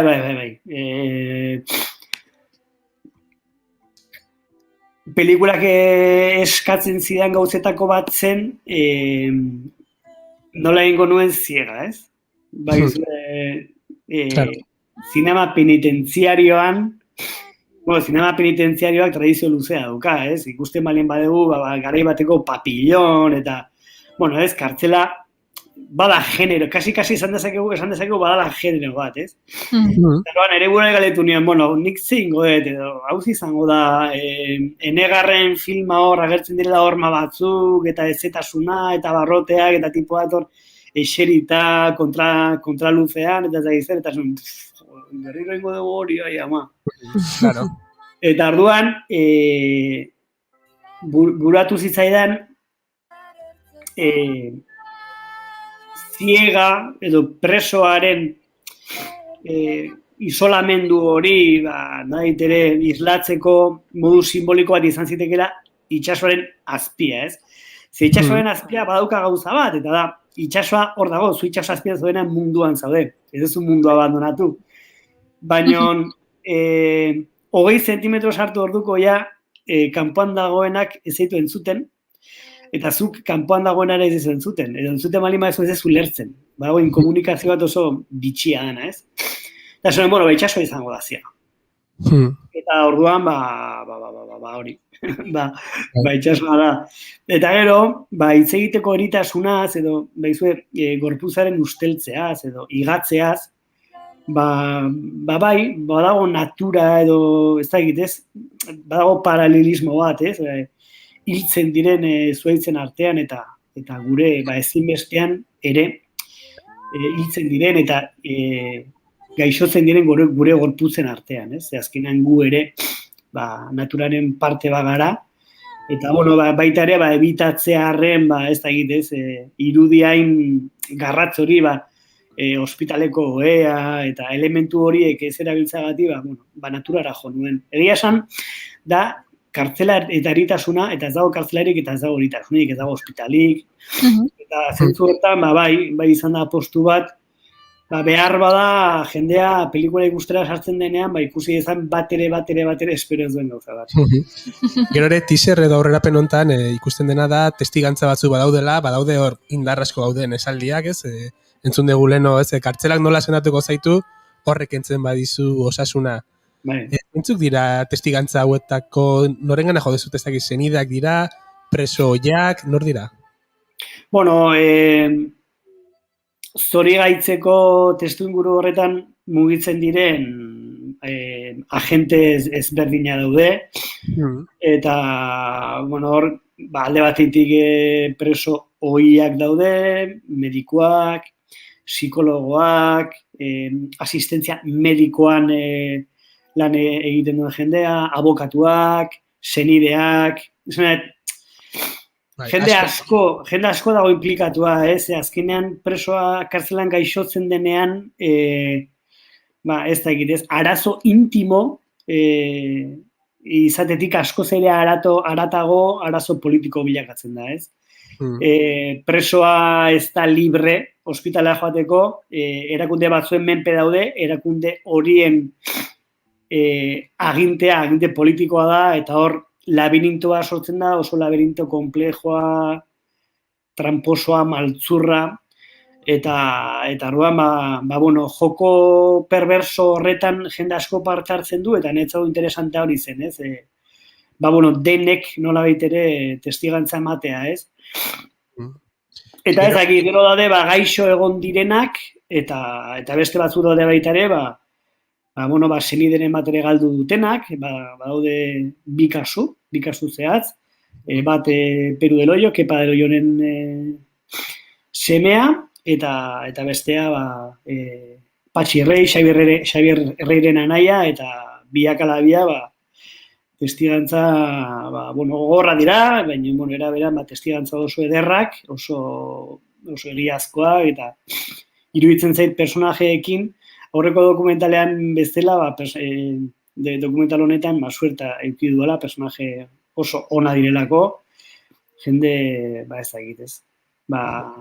Benetan asko sufritu den jendea, benetan asko sufritzen ari den jendea, ze batzuk horrenik ez dira hortik atera, eta, eskuzabaltasun handiz, beraien errealitatearen berri ematen dutenak.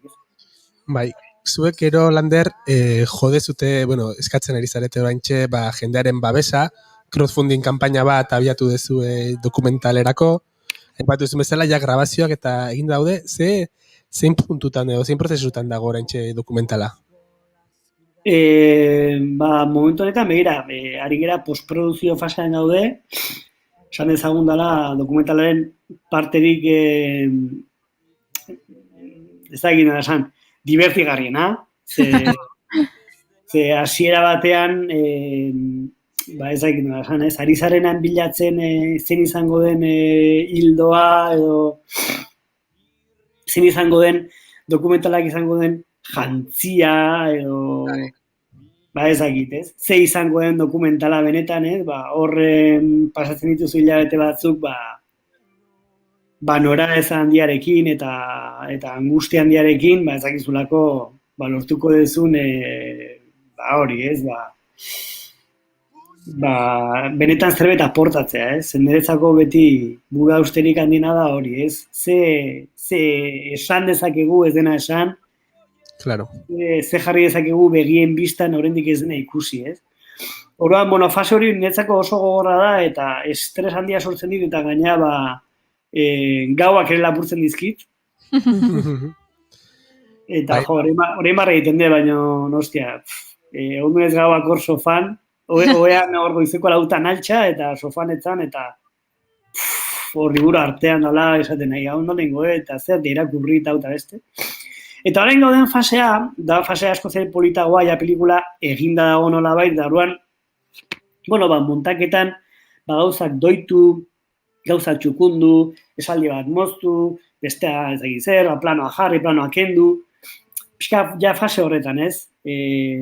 Edertze fasean, nahitere, musikariek esate dute, produzio fase horretan, ez? Hemen igo gitarra, hemen ahotsari jarri hori hartzen txiki bat, olako. Eta orduan, hori kolorean eta soinuan da egin behar da. Eta, Itziar Lemansekin eta Aimar Olaskoagarekin ari gara hor, gauzatxak egiten, eta oso pozik, oso jende kompetentea da. Eta, gero musikara ez, musikan Olmo Kaskaiar dago. Dala, horretako, baina, lezon bizi den musikari bat oso ona. Eta berarekin ere soinu banda zehatzen, soinu bandaren azkeneko ari mutur horiek pixka lehuntzen, eta lujo bat. Orain pelikulari gatzen zaien guztia da jolas bat, ez dakit. Orain arte xakean ibili naiz, eta orain da pixka partxiz. Bota dadoa, eta ez, venga, a ver, bai. Jolasa, baino garrantzitsuena falta da. Estreinaldia. Hori da. Bai, estrenaldierako, ez dakit, begira, Donostiko zinemaldiarekin ari gara hizketan, oraindik ez dute pelikula ikusi, Ez dute pelikula ikusi, eta pelikula ikusi behar dute, eta gero eman behar dute beraien iritzia, eta, ez dakit zertatu behar bada ez izango dute, eta zitxe esaten balen bai digute, kiroltasun handiarekin hartuko dugu, eta beste, gero zinebi ere hor dago, zinebi ere asko gustatzen zaigu, eta gero, bestela, burrengo urtean ere dago FIPA, da Biarritzeko dokumental jaialdia, ikusiko dugu. Egia esan, niri egia esan, ja dokumentalaren fase horrek ez nau arduratzen, ja ez dakit. Ez da zure esku, esena, zinemaldiari edo ni bestari gustatzen malin bat zari, eta nire bali badu jarri, ondo, eta ez bali badu jarri, ezin ez egin, orduan, nire esku dagoena, ni obsesionatzen dagoena, eta niri loa laputzen diana da, gauzak txukun egitea eta historia kontatzeak, eta ja, urtikan aurretakoa ja, ekoizleen kezka izango da gehiago, nerea, hombre, neko nuke ez, aurkezpen bira eder bat eta alfombra gorriarekin, eta hola, egia esan ez ni gauza egitarakoa bereziki, eske berdin zai pixkat, pelikula egin, txukur, eta gero, zorteak esan dezela, ez? Eta, zorteak eta gero, joko politikoak, eta bakizu, hemen ere, egia esan dokumentala kontatzen duena, egi gordin bada, politikoki, azkenean, esplizitoki salaketa gogorra daude, ez? Kartzela erakundeen kontrakoak eta politikaren kontrakoak, eta, gu konstiente ni eta nik uste gu konstiente garela horretaz, ez? Eta hortikan aurrera, ikusi beharko da ere jendeak zea usarri daukan, eta ez? Hau ez da lako bakarrikan irizpide artistikoetan ebatzikoen auzi bat. Nik uste ebazpenak arimutur ezberdina dauzkala, eta batzuk artistikoa direla, eta beste direla politikoak, eta ikusiko dugu dialektika horretan zer gaientzen den, eta nik esaten dizuet, nik kiroltasunez onartuko, neiz hasiko gero eskandaloak egiten, honek ez delako. Euskal Telebistari ekoizpena sartzeko gonbitea egin genion, eta ETB-ek, ez zuen sartu nahi izan, aurreko dokumentalan intsumisioari buruzkoan ez da ere, ez zuen sartu nahi izan, nik ETB-rentzat egin ditute 11 programa, eta 11 programa horiek oso ondo irutu zaizkio, baina nire proiektua direina eta proiektu politikoak, ja ez ezkien ez du gustatzen. Hola da, izue, zer ingo zaio. Bizigaren herrian, eta badakigu, ze herri klaseak hau, eta azkenan dagozen alderdi politiko bat, 30 urtez boterean, gauzabek gertatzen dira. Aurreko dokumentalaren kartela hortxe daukagu zure atzean, ikusten ari gara? Bai, ez den eta egin, Eta egin, bai, horra hor. Eta ikusten dezu hemen, txena, hortxe. Gauza beltzau, urazpian grabatzeko erabiltzen duan karkasa. Horra jartzen da kamara. Ez da ikusi? Erakutsi. Hola, streaming bidez jarraitzen gaituztenek ere ikusiko dute, nola... Wow. Ederra. Eta irrati jarraitzen ezarete, hortxe daukazu Landergarro bere tramankulu hau erakusten. Esatintzen badenu, kamara jartzen da hemen. Ara, begira. Izten da horrela. Hau, seiatuta belitzen da. Bai. Eta hemen dauzkazun mandoak. Ibiltzeko normal. Kamara eskuetan daukazunan bezala, hemen mando guziak, bere menuarekin. Eta honek esatzen dizen urazpira grabatzea, eta da, droga! Hor, xakean ari zinela esan dezu, baina hor jostailu edarra zendekan xakean ari. Filmaketan, itxasuaren filmaketan, pasatu dut oso ondo. Asko guztien zeite buzeoa, eta itxasua da, netzako, Gero, ez dizuet aipatu, eta behar bat aipatu berko nizueke, dokumentalaren zuzendari laguntzailea izan dela Kepa Etxebarria da filmean agertzen den personajeetako bat, baina baita ere zuzendari laguntzaile egin duena. Eta, bueno, egia esan, aurreko pelikulan ere eduki nuen laguntzaile, pelikula honetan ere bai. Eta aipatu nahiko nuke ez, izan gara biok ez, izan naiz zuzendaria, baina behar nuen belarri bat, behar nuen sorbalda bat, eta behar nuen, kepa da tipo bat, da aleitasuna. Bado jende bat gauza gaizki daudenan ere kapazana esnatzeko irribar batekin, eta esateko, gauza gaizki da, baina hobeto jango dira bihar, ez? Positibismo, bizitzan behar den niretzako, ez? Ni gaina naizela pixkate aldakorrekoa, batzuetan behar dudala, ez? Norbait ondoan esaten, venga, ez? Egingo dugu, lortuko dugu. Eta izan da niretzako ezinbesteko pertsona, eta nahiko nioke aitortza publikoa egin, bera gabe, imposible izango zen.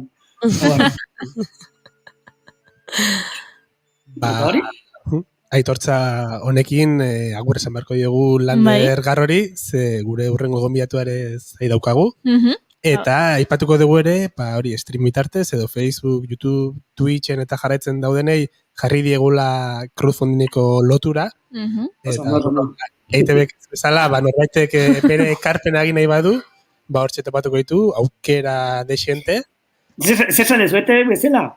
EITBek ez bezala. EITBek ez bezala, hori da. Ekarpena egin nahi badu, hortxe aukera, eta saltzatzeko, ze aukera asko daude, eta egindako ekarpenaren arabera gauza desberdinak jasoko ditu, eta hortxe begiratzeko gu behiatzen egia, eta oso interesgarria da dauden aukera guztiak. Hori da. Eskerrik asko. Eskerrik asko zuei. Arreta gartzadatik, eta egia esan oso pozik gaude crowdfundingarekin, begira, nire gauzat esango dizuet,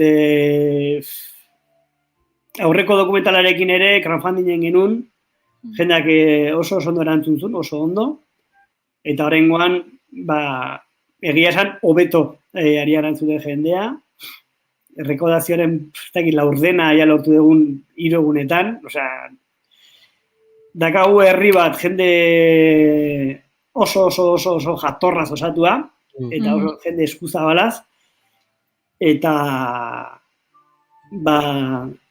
ez dauzkagun erakundeak ez ditugu merezi. Bai. Hortxe gara dira. Hausnarketa horrekin agur esan behar diogu Lander Garrori. Gonbidatuko dugu beste batean bigarren kafea hartzera gure estudioan. Erakutxiko ez, beste sekretua, gaur kamara erakutxiko ez, horrengan beste bat. Perfecto. Hori da. Perfecto. Eskerrik asko Lander, aurrera jarraitu. Eskerrik asko zuei. Agur.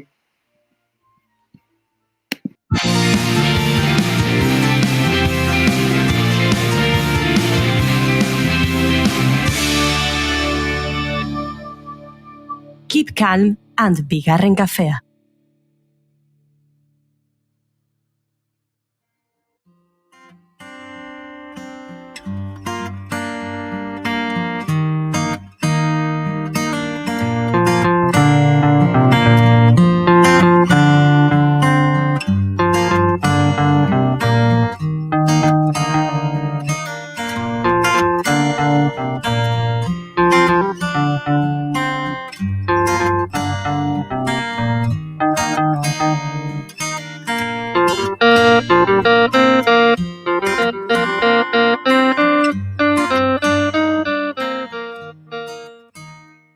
Aipatu dugu, gaur zahartzaroko abusu eta tratu txarraren kontzientzia hartzeko munduko eguna dela.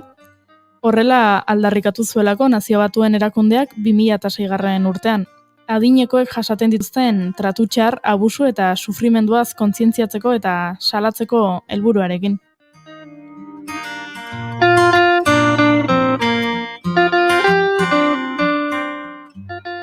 Aurten aurreko urteko lelo bera errepikatzea erabaki dute. Eta honakoa da. Adineko pertsonei babesa eskaini, COVID-19 eta haratago. Eta zer da haratago hori? Zaintza, hitzaren alderdi eta esanahi guztietan.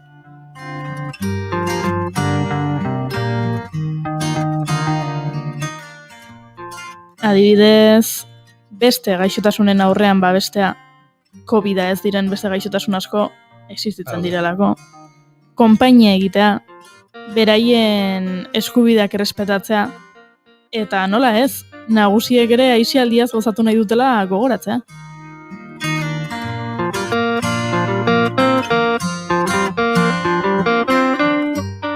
Ideia horri tiraka sortu zuten Bizikletaz adinik ez elkartea 2016an. Bizikletaz adinik ez elkarteak irteerak antolatzen eta koordinatzen ditu trizikloetan, voluntariatzaren bidez, esperientziak eta giza harremanak sortuz. Beti ere adinekoen eta dibertsitate funtzionala duten pertsonen bizikalitatea hobetzeko helburuarekin.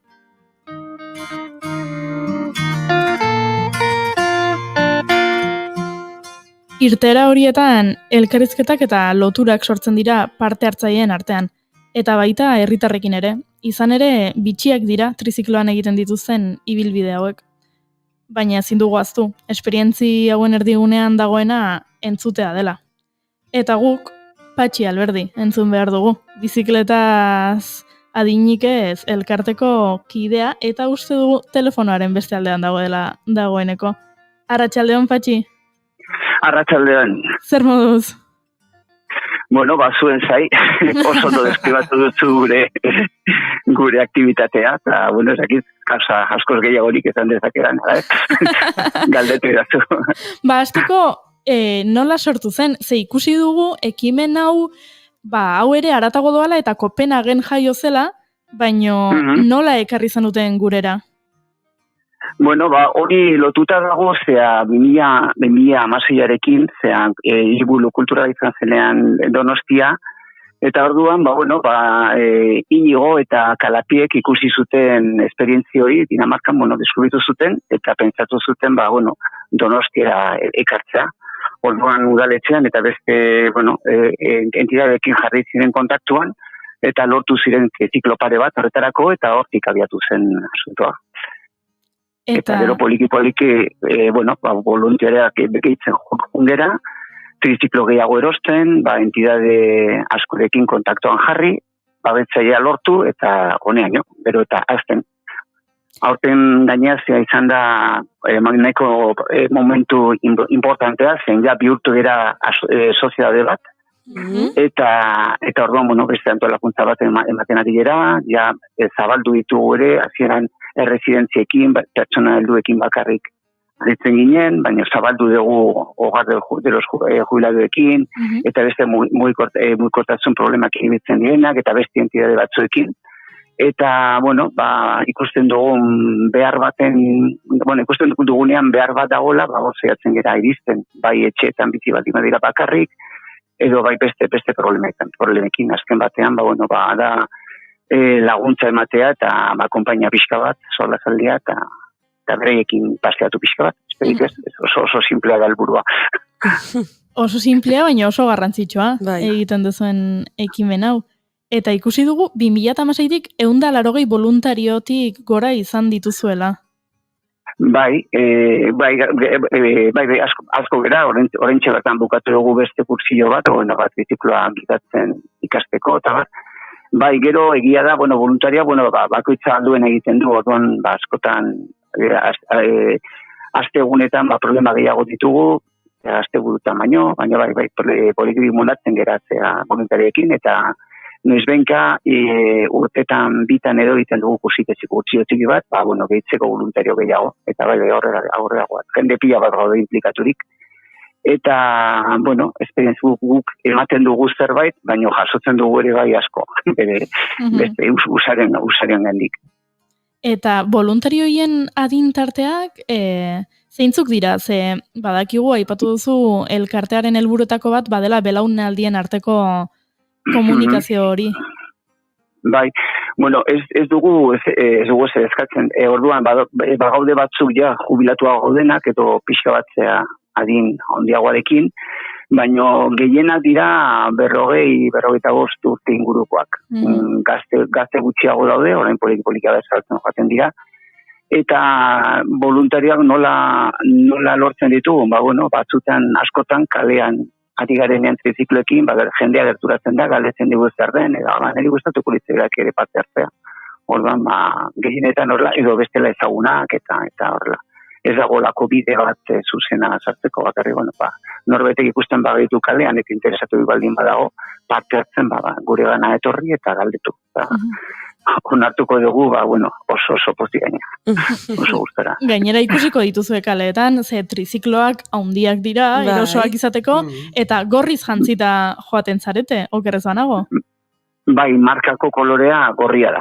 Bai, eta ematik du trizikloak ekartzen ditugu Dinamarkatziko penagetik, ekartzen dugu, Kristiania auzotik, eta bai, normalean 2 edo 3 triziklo da kopuru normala, eta jendea ohitu da, konturatu gera lehenago, jende guztiak elitzen zela harriturik eta guri begira eta bar, eta orain, pixka bat normalago ikusten dute, zen nigia, irtera asko egin dira, eta jendea poliko ezagutzen ditu. Dena dela momentu honetan, ari gera, bizinizazio kanpaina bat egiten edo, sortu dugu web horriare bai, eta, hor ari gera, pixka bat zabaltzen, poliki onditzen, ez dugu onditu nahi oso azkar ere, zeren ez hiltzeko de exito, baina, poliki onditzen nahi gera.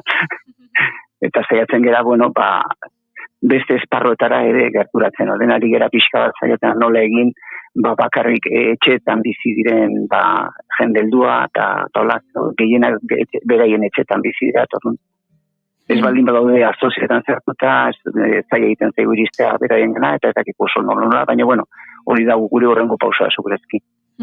Eta gero baita ere zabaltzen, beste egunetan, etorri zen pertsona batzuk Irundik, zen osatu nahi zuten baita ere beste baina Irunen, orduan beraikin egon ginen, kursi bat eman ginen, jun ginen Irunera ere irtea batzuk itea beraiek ikusteko.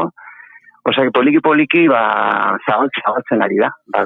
Hori egiten da, ontolatzen da beti herriz edo iriz, ez da bakoitzatere antolakuntzera bat autonomoa dauka, eta hori da. Ikusten ari gara, online jarraitzen ari direnentzat jarri dugu hemen bideoa, testigantza batzuekin, ze aipatu dugu, voluntarioak aipatu ditugu, baina, zerbitzu honen erabiltzaileek ere zer esaten duten, jakitea gustatuko litzaiguke, ze bideoan ikusi dugu adibidez aipatzen zutela, ez? Trizikloan gainera etzoazela bakarrik, ondoan beste trizikloa duzula. Zer eskertzen dute gehien bat zuen proiektuaren erabiltzaileek? Batzutan ere joaten dira triziklo bakoitzean 2 pertsona.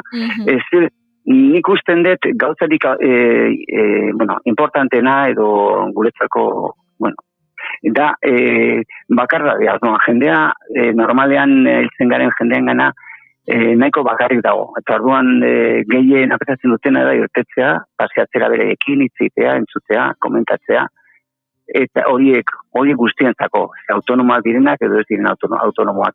Eta gero besteak ere bai, autonomak ez direnak, bueltatzen direnean, ze batzuk urteak daude, ez direla egon beraien auzoetan, orduan pasatzen direnean bere auzoetatik, eta horrela berpizten dira, berriro konturatzen dira, kontatzen dizute, jasotzen dituzte bere gaitasun gehienak, eta azten dira kontatzen, azten dira izketan, eta beste pertsona batzuk bihurtzen dira, gutxienez ordu batzuetara, batzuetako.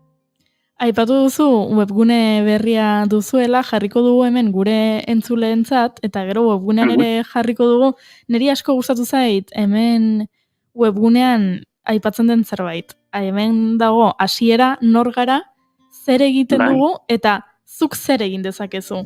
Binomio hori oso politia iruditu zait, zer egiten dugu, baina zuk zer egin dezakezu. Beraz, hemendik, deialdia botatzen dugu, izena eman nahi duenarentzat informazioa hor dagoela.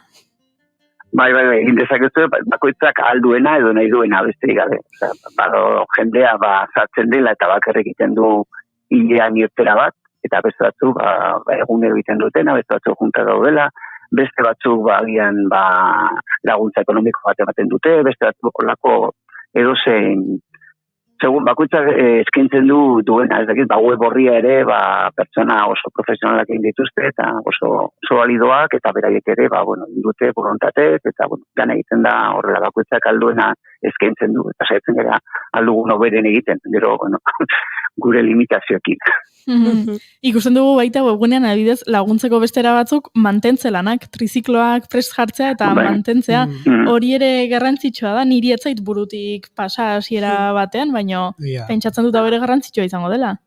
Bai, talde barruan ditugu, bi pertsona, arduratzen direla trizikloa mantentzen, eta gero ja beste satisfazio serioa baldin badago, txitakoekin, beste erakunde bat horretaz trizikloekin egiten dena, laguntzen digu, eta gero, beste konponbide baina problematiko baldin badago, orduan eramaten da. Baina normalean, orain arte trizikloak guk mantendu ditugu, eta aurrera dihoazten. Patxi, eskerrik asko gurera gerturatzeagatik telefonoz izan bada ere, eta proiektu politxau ezagutzera emateagatik, ze oso interesgarria iruditu zaigu, eta espero dugu gure entzuleren bat, edo gu, animatzea voluntariotzara eta proiektu honetan parte hartzera. Nahi baldin bauzu, pasatzen baldin badezen Donostitik eta ikusi nahi baldin bauzu esperientzia zer den, egin dezakezu, eta nahi bauzu baitari zera voltatxo bat eman trizikloan ikusteko, beste Donostia beste perspektiba batekin. Eskerrik asko Patxi, eta guk hemen gure gonbidatuei beti esaten diogu bigarren kafe bat hartzeko gonbidatuko ditugula, beraz jarraituko dugu harremanetan eta ziur berriro hitz egingo dugula. Oso ondo, eskerrik asko zuei. Eskerrik asko. Agur. Vale, aio.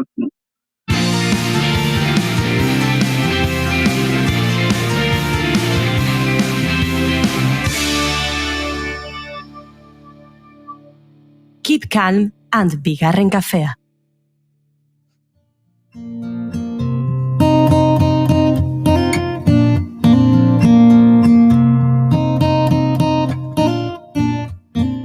Eta zer gertatu zaigu? Arratsaldeko ziak berriro ere gainean ditugula. Bai. Ze askar pasatzen den denbora. Ai, ama. Zuekin beti askar pasatzen da.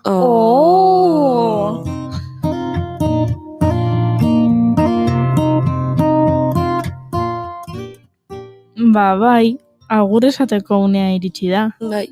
Bihar arte esateko unea iritsi da, oso dramatikoa. Izaten eri da gure agur hau, baina bihar hemen izango gara. 22 ordu barre.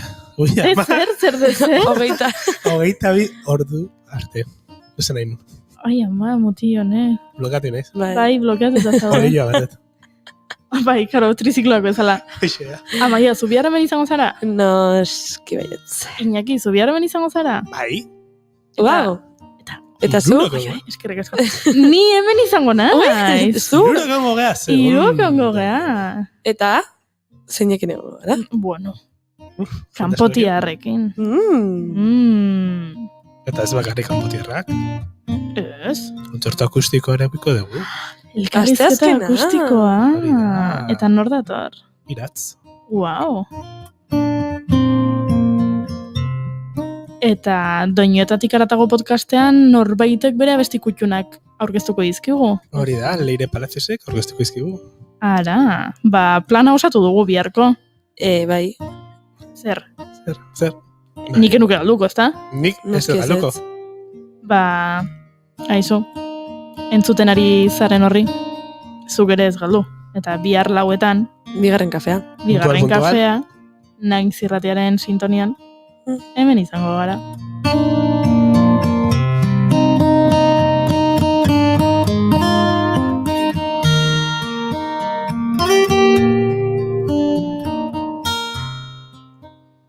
Bagoaz.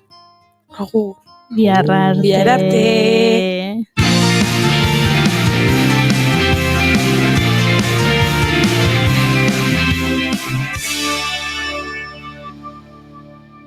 Bigarrenak ez direlako beti okerragoak, bigarren kafea.